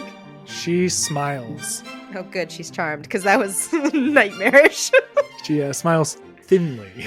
Oh. And says an important amendment. Oh. And she says, I am afraid I'm not so interested in elven politics or what young, humiliated men get up to in their free time. We are not the same, to put it simply. I appreciate your company and your dancing. You dance most marvelously. But I think perhaps we are looking for different things this evening. Sorry, what were you looking for? You see, there's this thing with elves where we don't understand, like, subtleties without context, and we really look for the context, because if you don't provide us with context, you're rather committing sort of a hate crime. So I would ask that you give me some context, and the context being, what are you looking for exactly? Give me one last persuasion roll. It's going to be a tough one.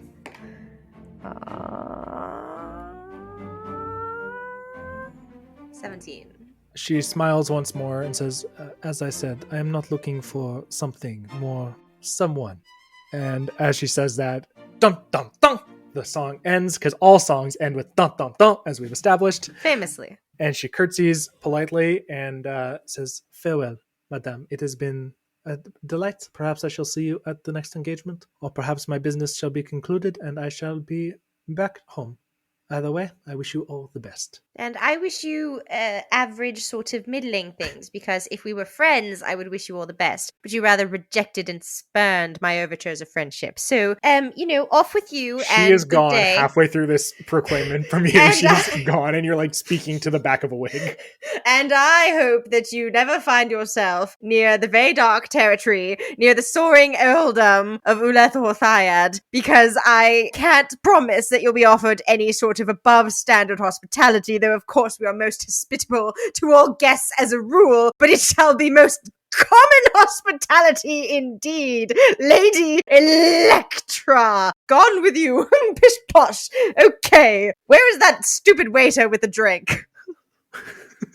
You look for him and he is nowhere to be found. Oh, well. And a short while later, the evening ends. You wait outside as your carriage is brought around.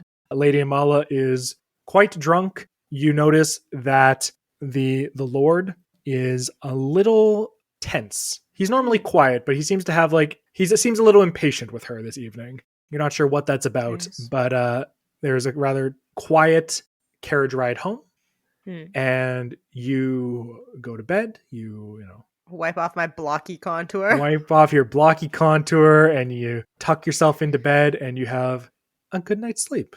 And you awaken the next morning. What time does Faunalyn awaken normally? Well, Faunalyn's an elf, so I think you don't sleep much. Well, I think that the nobles, I want to say that nobles probably make a show of sleeping for 8 hours, because it's prove that they don't have anything that they should be doing. You know what I mean? Yeah, it's a So status thing. You don't have to Yeah. work hard, so you sleep when you're an elf, and all you have to do is meditate for 4 hours. Exactly. So I feel like I transfer my 4 hours like in a sleeping position, and then I just lay there like with my eyes wide open for the next 4 hours, like pretending to sleep. And then the second that a servant, like very early, like 6 a.m., the second a servant like knocks on my doors, I like fling back my covers and I'm like, oh, thank God. You watch as those swirling bits of cosmic stardust outside the window. You watch as the morning approaches. They start to swirl and they start to contract and pull back towards the moon. And you watch as they start to like spark and flitter and flare. And then with almost like an explosion of its own, the sky erupts into brightness as the sun is reborn and a new day has begun. You wait to hear the noise of a servant, and you don't have to wait long because there's a familiar rap on the door. Come in. Fallow is standing there. You know, she has a letter in her hand, and she says, "So, how'd it go last night?" Do you know, I think without the cuckoldry that I learned about, it would have been a total bust. The company was rather dull. There was this one night. I suppose he was somewhat useful, but honestly, Gowron himself couldn't teach him. And then... I don't know, I heard something or other, I heard a juicy piece here and there. But mostly, I danced with this lady who was most off-putting. I don't know if she thought she was Vasilis or what, but she was in rather a hurry and she wouldn't tell me anything interesting at all. Anyway, it wasn't the Plains of Damnation, but it was fine. Good God. Okay. Do I get points for that? For rapid firing in-universe references? Sure. But they were so accurate! They were all accurate. You gain 5 points. Woo! First to 100 wins. I'm gonna win. Fallow nods along. She's actually like very interested in what you have to say. And she says, well, you must have done something right because this came in for you. And she holds forth an envelope. It appears to be sealed with wax. Oh, do I recognize this seal? You look at it and you see that it is, the wax seal is that of a double-masted ship. Okay, so I think I see the seal and I kind of give a sigh of relief. And then I give Fallow a look and I crack it open. By the way, like, I feel like our routine is when she comes into my room, I like close the door behind her. I say something like, oh, about time. I was wondering when you'd get here. You know, like something like someone kind of noble would say to the help or whatever. Sure. And then I slam the door and then instantly we're just like dishing. So I rip open the envelope. Let's see. And I tilt it so she can see. What does it say? Yeah. It says, my lady, I greatly enjoyed your company on the dance floor last eve. I was wondering if you would join me in the Drifting Terraces for a moonlight walk. Signed the Honorable Lord Xerxes. Not signed. Not signed. Ooh. It's definitely a trap, but I don't think Faunalyn would think that. So I'm going to I'm going to say, well, I suppose I made an impression. Now, let's do a risk-benefits analysis, Fallow. The risk is that I might have a bad and boring time, because if this is from who I think it's from, I kind of don't like him that much. But I think the proposed benefit is that I might learn more juicy hot goss, or perhaps even find something that I might leverage against someone like Lord Xerxes, which I think could be most lucrative. And as you know, our timeline is rather tight, because I'd like to get out of here and bring you with me post-haste. So, what do you think? Have you ever considered, and this is not me passing judgment, just merely postulating, have you considered that perhaps all this hot goss is bad for you in some way that we have not hitherto identified as of right now? It just seems like it might be unhealthy at a certain point. And I'm not saying we've reached that point by any means, but I just want, what's best for you, and yes. I'm a little concerned. That being said, this could be a match with a powerful house. A love match, you mean? I mean, I suppose you could go into it hoping for hot goss, but it might also be a love match. And then, you might be able to marry rich and, blah, blah, blah, do the things that we always talk about you wanting to do, Well, as you know, me marrying is rather complicated right now because marriages rather entail family processions and, right. public announcements and uniting of houses and all that. So it's a bit complicated. But I do sort of see what you mean. And, thank you for keeping me honest. And you know what? Scout's honor, I shan't hot goss for the day, except that I simply must tell you that Lord Erasmus, whatever the hell his last name was, he cuckolded this other guy, and then he fled the kingdom. Oh my. Yes, I know. I love cuckoldry. It is That is the hot most. goss. Yes, it's the hottest of goss. Now, when you say Something you about love cuckoldry, could you expand upon that or add some clarity that I think might sorely be lacking from my perspective? Thank you, darling. As you know, we elves have a thing with context, and I would hate to accidentally do the thing that I so dearly hate when it is done to me. And so I would just say that I don't love cuckoldry in the sense that I wish to be cuckolded, but rather I love when it happens to other people and then I hear about it because it makes my brain tingle. Oh, right. Do you love cuckoldry? No comment. Anyway. I know what that means. Another thing we have in common, eh, Follow? Yes, I suppose. Oh, the stories I could tell. But not today. Do you intend on... Do you intend to meet this mysterious suitor? I suppose I must. He's not a human, though. He's rather not human. And you're not human. Yes, but humans are so sexy and everyone else is so drab in comparison. I like how quickly they... Never mind. I just like something intangible about humans. She rolls a 16 on the die and knows exactly what you mean about humans, but thinks better of calling it out. Well, all right. Do be safe, dear. It's a little peculiar. 1 second. And she stamps off, as is her custom. And she comes back a few minutes later holding a lacy parasol. Perhaps this shall keep you safe tonight when you're on your rendezvous. Oh my god, yes, it will keep me safe from the UV rays that reflect off of the 2 moons. That is brilliant. Everyone talks about daytime sun damage, but what we really need to be worried about is nighttime sun damage, because no one's wearing sunscreen at night. Oh, you are a genius, Fallow. Now, I'm no astronomer, but I do wonder if the sun explodes each evening, as we've established, how is it that the moons are illuminated? That's something I've oft wondered, but have not found a satisfactory answer on account of me being a handmaiden who does not have access to a great work of astronomical literature. Fallow, I swear to you that I shall find the answer to your noble inquiry, and better yet, if ever offered the opportunity, I shall build a house that has an observatory and a library so that you might pursue that magnificent question. Thank you. You have a scholar's heart, my darling. I know. I know. I just love her so much. She's a good one. You are dressed. She helps you get dressed for the day, and then as evening approaches, the sun explodes once more. She helps you change into a more appropriate evening attire. Is that canon, that the sun explodes? At the very least, it's what Faunalyn calls it. It might not be something recognized by all peoples of the world, but at the very least, it's something you and your nearest and dearest would understand. Yes. And I mean, really, it explodes. Are we really not going to shorten that to splode? Come on. Explodes. We can't even take the The time sun to say explodes. Zaviulendireth ulentetherterendiril. That's true. We're going to take the time to say explodes? Gosh, heavens no. In this busy Heavens. society? No. Who's got the time? We Not must think me. we're Basilis. Sure thing, man. Why don't you like it? You came up with these. Why don't you like it when I use them? He's just so earnest. I'm sorry, should I be detached and ironic about everything? Yeah. They must think they're Basilis. Do you inform the lord or lady of this development? I absolutely do. So you tell Lady Mala about this development, and she is nursing a mighty hangover, but is ultimately quite happy for you. And she says, "Oh, that's wonderful, dear. Could you close the blind?" Oh, of course, darling. I close the blinds. And by the way, do you think it would be more appropriate if I brought a chaperone? That's an interesting question. I mean, on one hand, it'd be safer. On the other hand, far less romantic.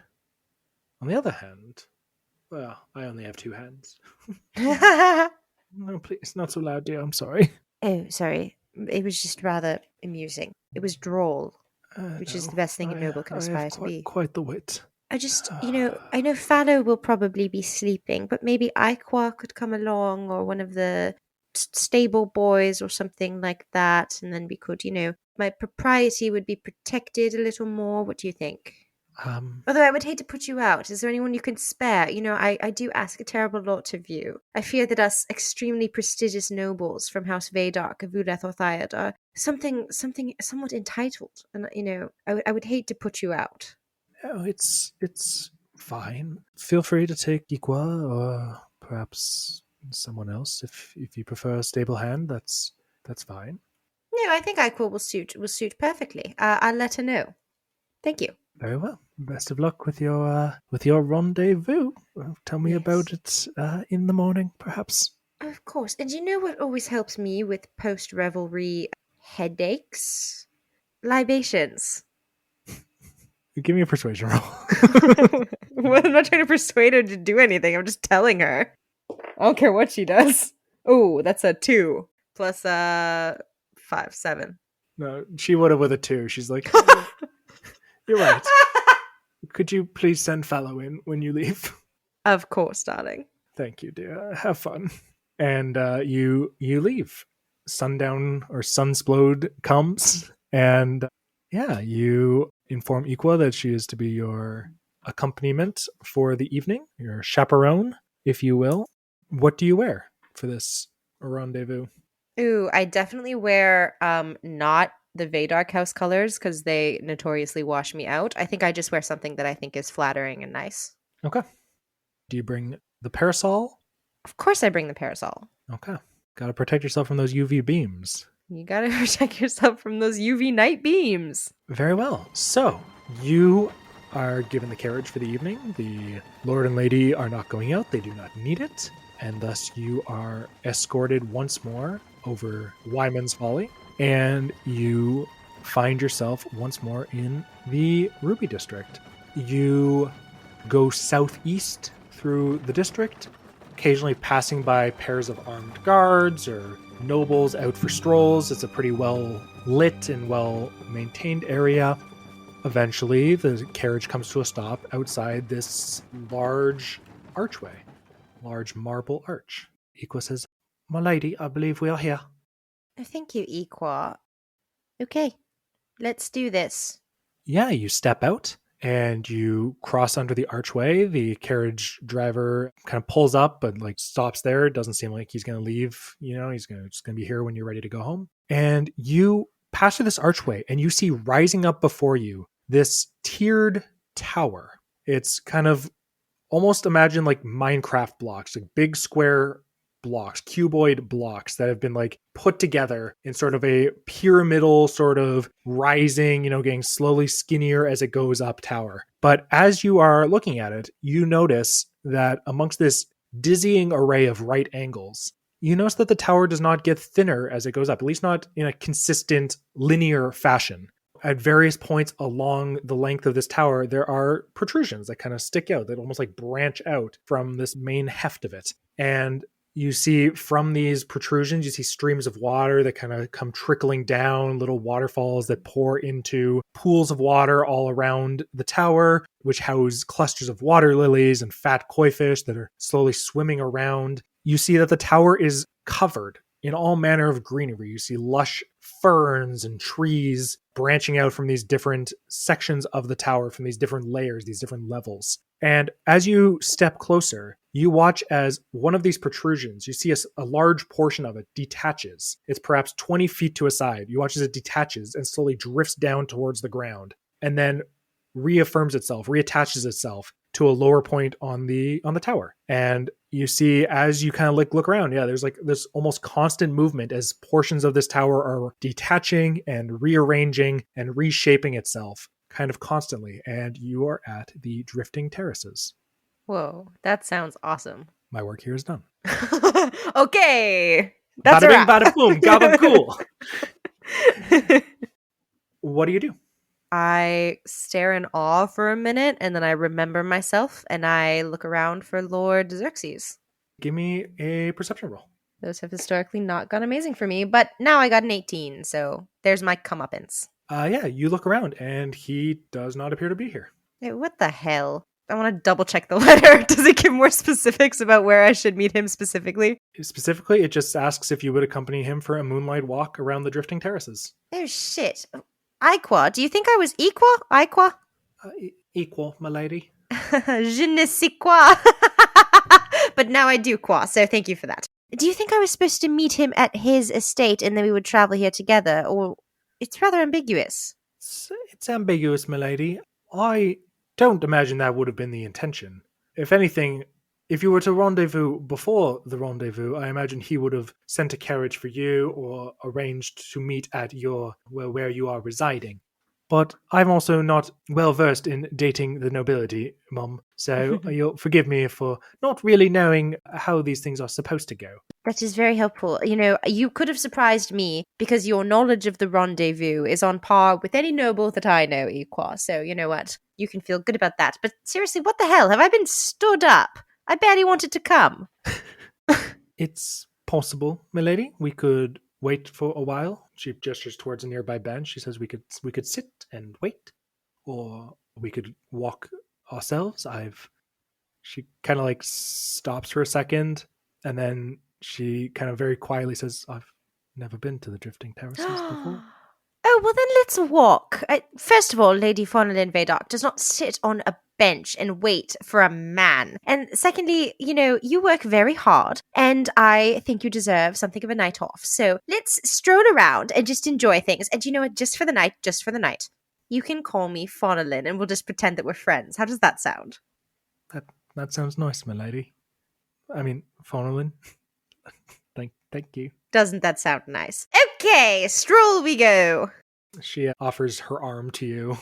This is cute. Is this just how this was shaping out? There was actually no ulterior motive to this letter. It was actually just, I get to hang out at this cool spot for a few minutes. Life's nice sometimes. Life's nice sometimes. Yeah, so you start to walk, and as you walk around the base of this tower, you watch as more of these blocks slowly detach and reattach themselves seemingly at random.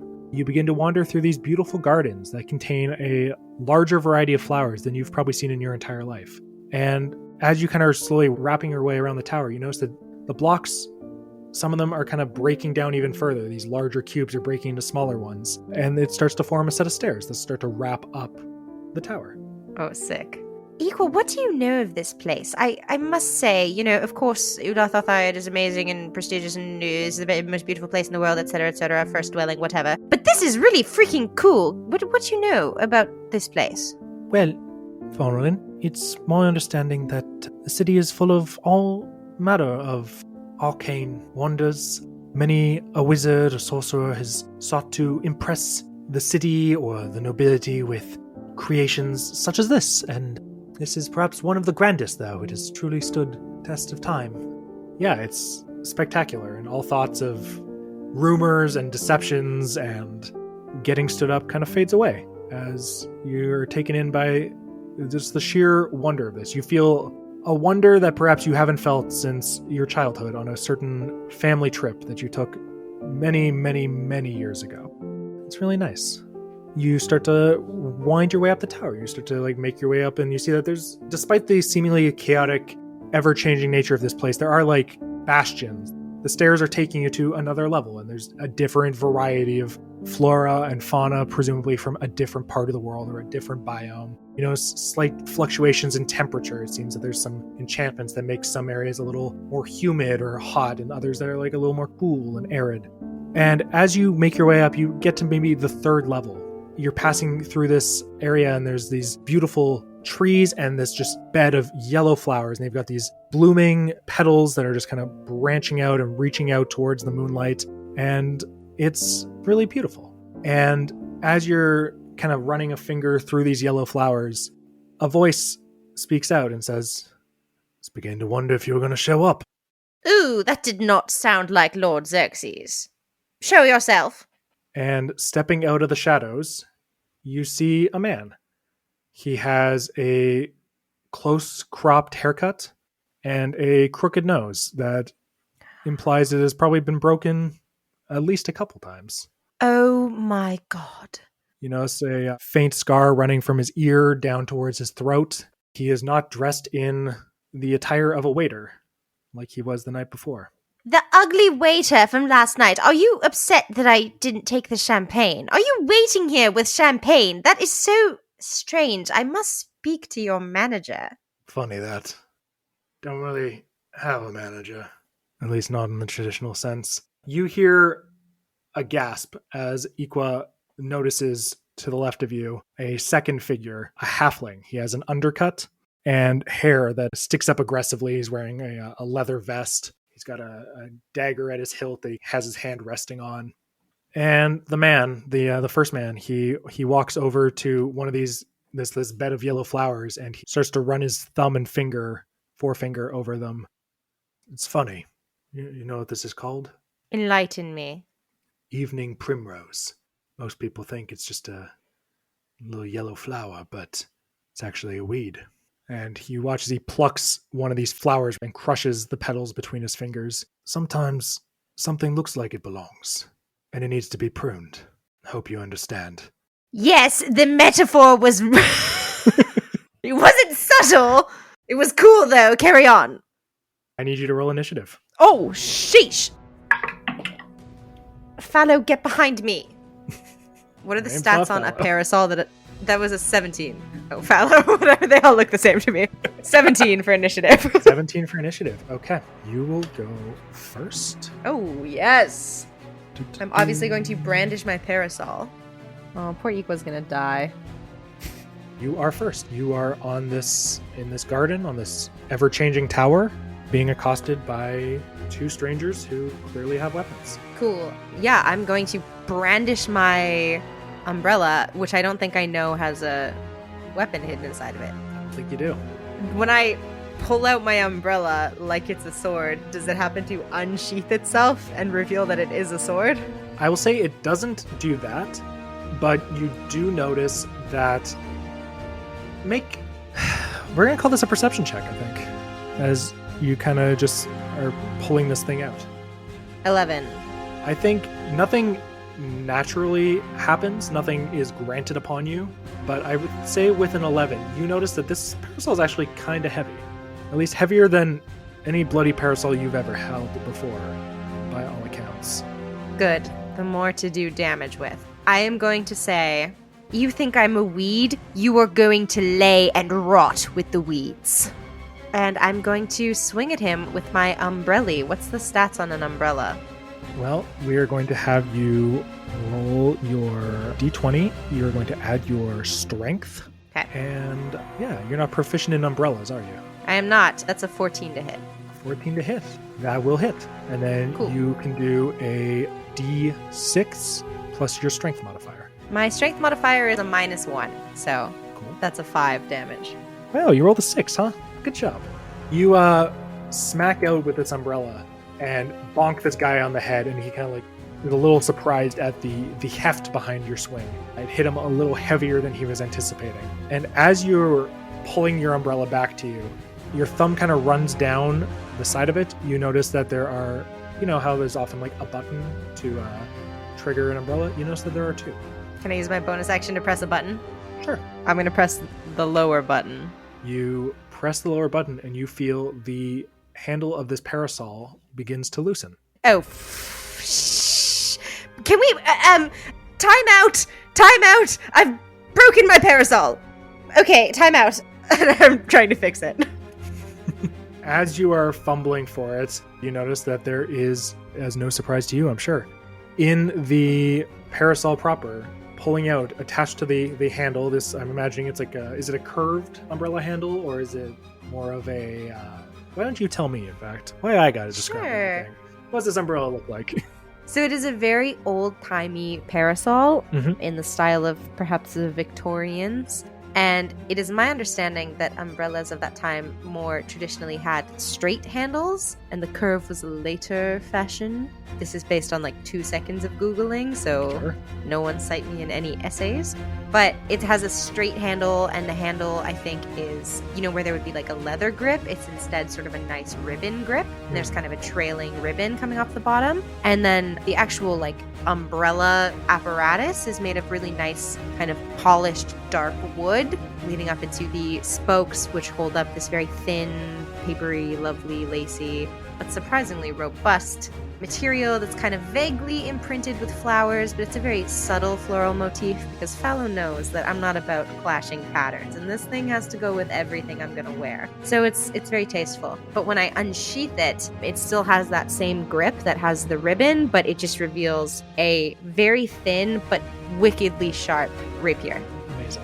And yeah, you are probably surprised to see this, but you resume! are not unhappy about it. And yeah, the parasol portion drops to the ground in a bit of a clutter or a clatter, if you will, and you are now wielding a blade.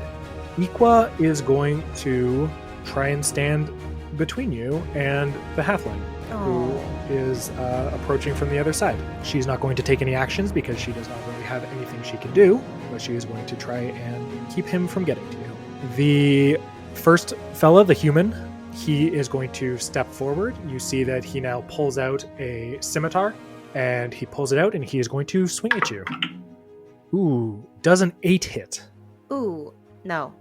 So you watch as he swings this blade at you, and you manage to channel some, not quite instincts, but, fall back upon maybe some prior training. And you bring your blade up to meet him and knock his aside. And he's surprised at this. On guard!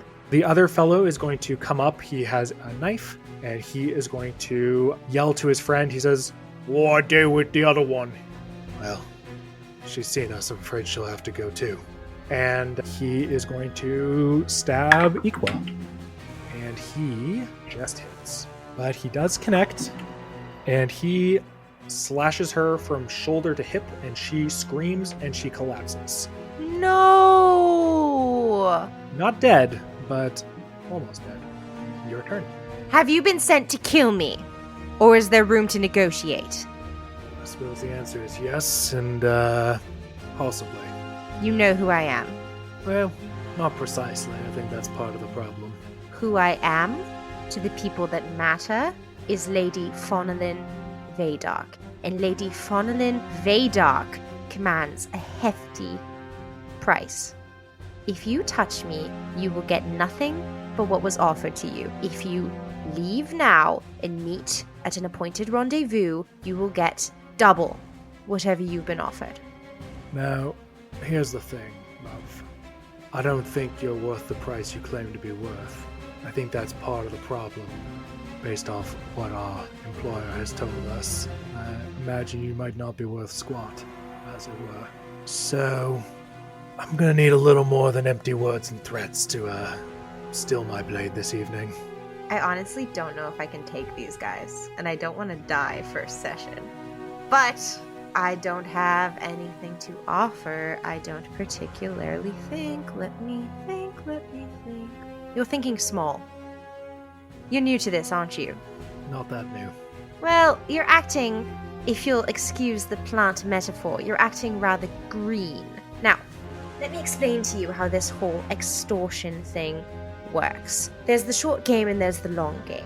You're clearly playing the short game. You've been hired to do something, and you're going to do it, and then you're going to walk away, and you don't see that when I, Lady Faunalyn Vaydark, am discovered dead, for the months that follow, the priority of this nation will be finding the ones that did it. And do you think that the Lord, and I very well suspect who has sent you, that the Lord who has sent you is going to, cover your backs if there's any shred of evidence linking you to this scene? Do you think he has your best interests at heart? He sent you here to kill a woman with no reconnaissance whatsoever. He had no idea that I was armed, did he?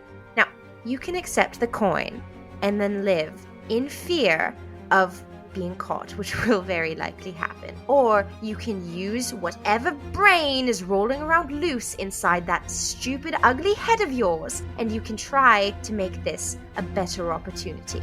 He considers what you say. To your credit, he pauses for a second.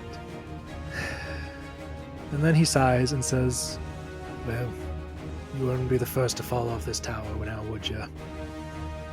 And he continues to move forward. I will let you make an attack.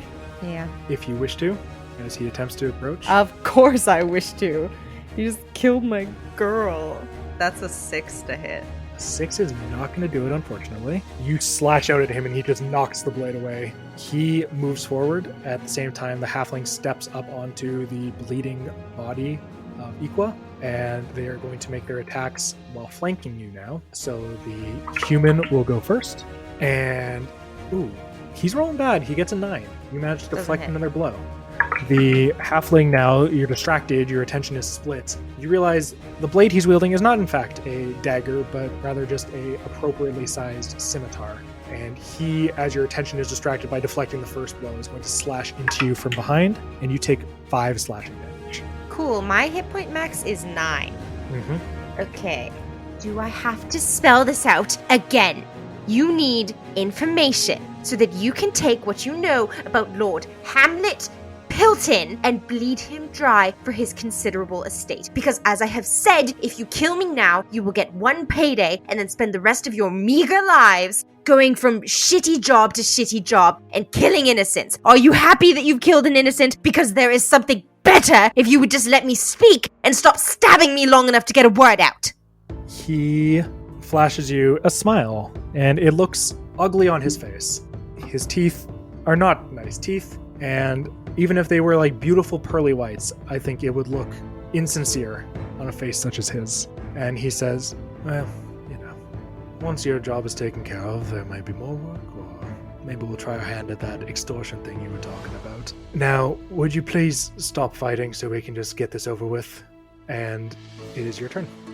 Okay, what are my options here? Think creatively. Iqua is dead. They're not open to... I can't offer them bribery. I don't have any money. But I can lie. Okay, well, I'm going... They don't think I'm worth anything. He already said he doesn't think I'm worth anything. So I can't bribe him with money. Which means I have to keep fighting, which will obviously be a fight to the death because I have 4 hit points left. And I don't have any tricks up my sleeve. There's no sneak attack here. Man. Okay, if... Yes, 2 in fact. I would say you're about 3rd floor, so maybe 30 feet off the ground.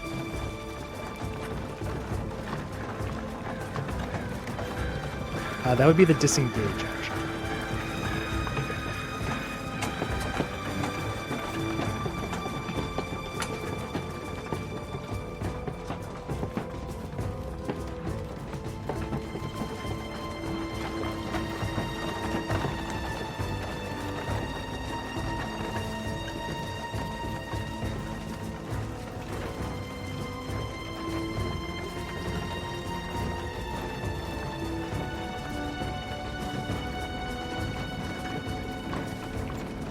I need an acrobatics check. I am going to roll a d6, and that's going to decide something for us. Okay. So, you are about 30 feet off the ground. You throw yourself off, fully expecting to hit the ground, but you don't. As one of these blocks detaches as you're falling through the sky, and you fall instead about 20 feet. And because you made your save, you are going to take half damage, which is going to be 2d6 cut in half. So you said you have 4 hit points remaining. So if I roll an 8, cumulative 8 on 2d6, you will be at 0 and you'll be bleeding out. If I roll less than 8, then you will be at some number of hit points. First die was a 5, which means we have a 66% chance that you go unconscious here. If I roll a 3 or higher, you are unconscious. And I roll a 1.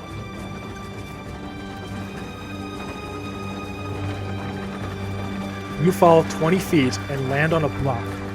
Hit it hard. You smack your head on the ground. It's like this smooth tile. You smack your head on this tile, and your head is just ringing, and your body is trembling. You just feel blood pouring out of this new wound on the side of your head.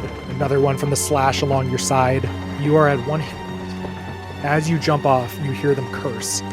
What do you do? Okay.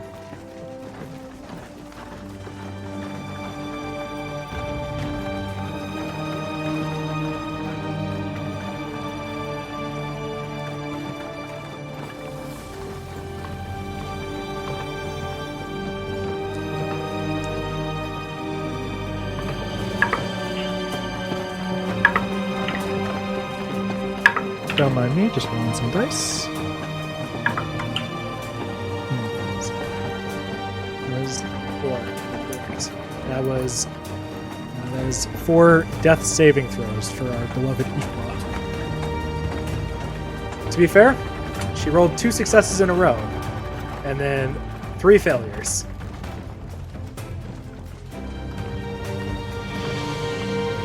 As you go running down, you watch as these blocks are detaching and forming under your feet, floating under your feet, seconds, milliseconds before you touch the ground. But eventually you make it the last 10 feet down to the main floor, and you are running and you are screaming, and you hear the sounds of 2 men specifically running behind you, trying to catch up with you. And you round a corner in the garden. You haven't gone out of the garden yet. And you run face first into a person. And he says, What's this? You look up at him, and he does not appear to be a guard. You kind of clang off of him. You feel like metal. It seems like he's wearing armor, but it's covered by this large cloak. He's got his hood up. He's wearing this long, flowing cloak. And you look up into his face. You see these rosy cheeks and a chiseled jaw. And he kind of pulls the hood back, and he reveals this light auburn hair that falls to his shoulders. And he says, What seems to be the problem?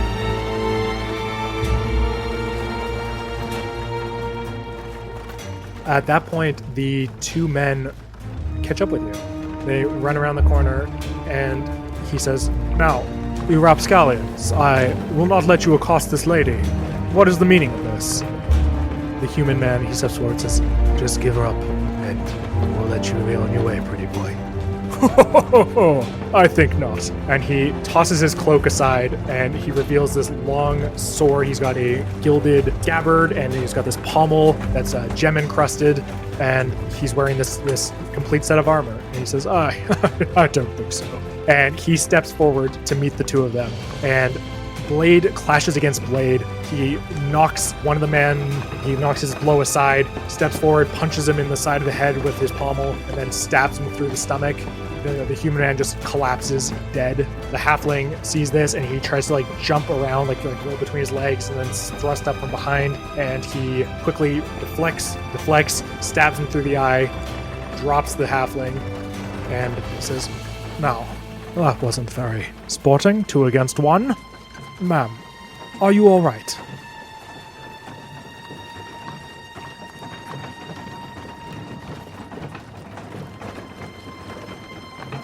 Oh, of course. And he reaches into a little pouch he has and says, Never leave home without one. For you, my dear. And hands you a potion. Do you drink it? It is a red bottle. It's a clear glass bottle holding a red liquid. You regain all of your hit points. You feel the wound in your side closes up, the injury to your head, you feel like the bleeding stops. You think you might maybe have a concussion, but you're not actively bleeding out. He says, Prince Elling Malfirth, at your service, my dear.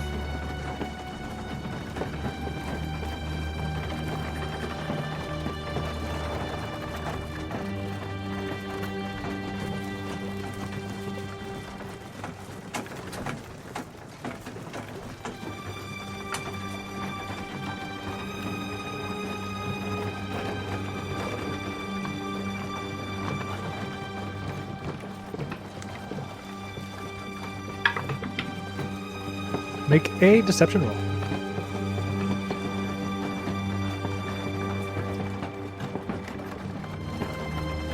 He nods his head and says, That's tough. I'm very sorry for you and for the loss of your lady-in-waiting. That's terrible. I am new to this city, and it's dreadful that such a thing would happen in such a well-regarded place. I hope that things are not always as such, that this is an isolated incident. Might I escort you home, ma'am, and perhaps I can contact the local constabulary to tend to your fallen companion?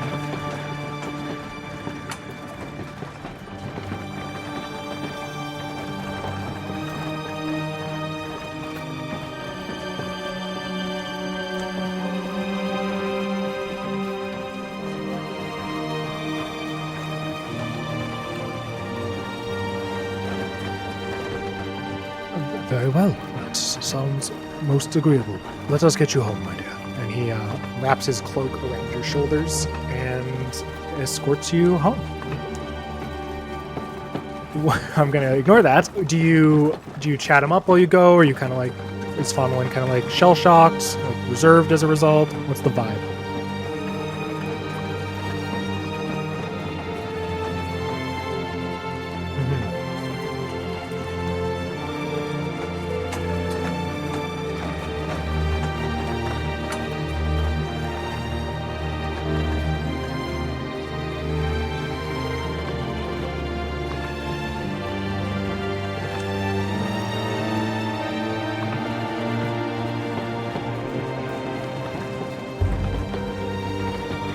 Yeah.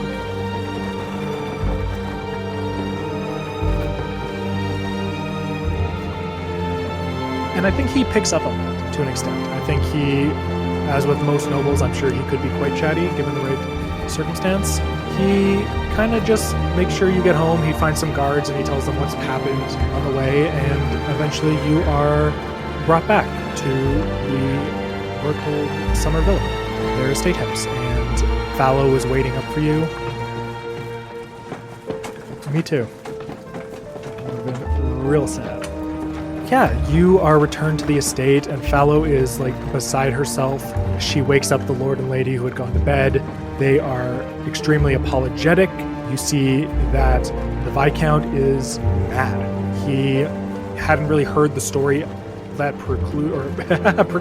preceded this event, and you see, for the first time since you've met him, I think Kazrin is angry. He understands that you received a letter bearing the seal of a family friend, someone he holds in high esteem, and you were almost murdered as a result. The constabulary tends to Ikwa's body. She is returned to the estate house wrapped in, like a white sheet sort of vibe. They also drop off part of an umbrella, determining that it's probably not evidence per se, and you are able to put your parasol back together. Fallow apologizes for not being a little more clear on how that worked, realizing that she kind of just handed you an umbrella, not thinking that there was probably a very important instruction that she was leaving out. She's getting a little old. There's some cracks in the ironclad brain of Fallow Kent. And after you are looked after, you are brought to bed. And you rest. You do not fake sleep this evening. You sleep. You sleep long and hard. And you awaken in the morning. And Fallow is sitting on the edge of your bed, and it looks like she hasn't slept a wink. And she turns to you and says, "What a terrible night it was. First, you were attacked, and I've just received news that the Princess Callista is missing." And that is where we will stop. That is Faunalyn's session 0.5. At the end of this, you reach level 2. Woo! So you are a little bit stronger. Hopefully 2 vagabonds on a moving tower cannot get such a jump on you next time. But yeah, that is Faunalyn 0.5, and we will next see her in session 1. Wow.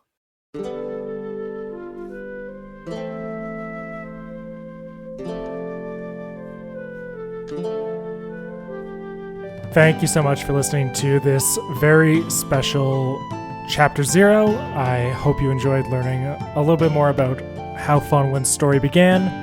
I am, of course, your Dungeon Master, Zach Meikle, and I was joined by my sister, Shannon Meikle, who, of course, played Faunalyn Vaydark. If you enjoyed this episode, please consider giving us a 5-star rating on Spotify or Apple Podcasts, whatever you use. It really helps us just get a wider audience, which is what we're hoping to do. Meanwhile, consider following us on Instagram, TikTok, X at bard_soup. We will be back next week, right? 1 week, for Chapter 0, Clay's story. It's really good, and I can't wait to share with you. See you then.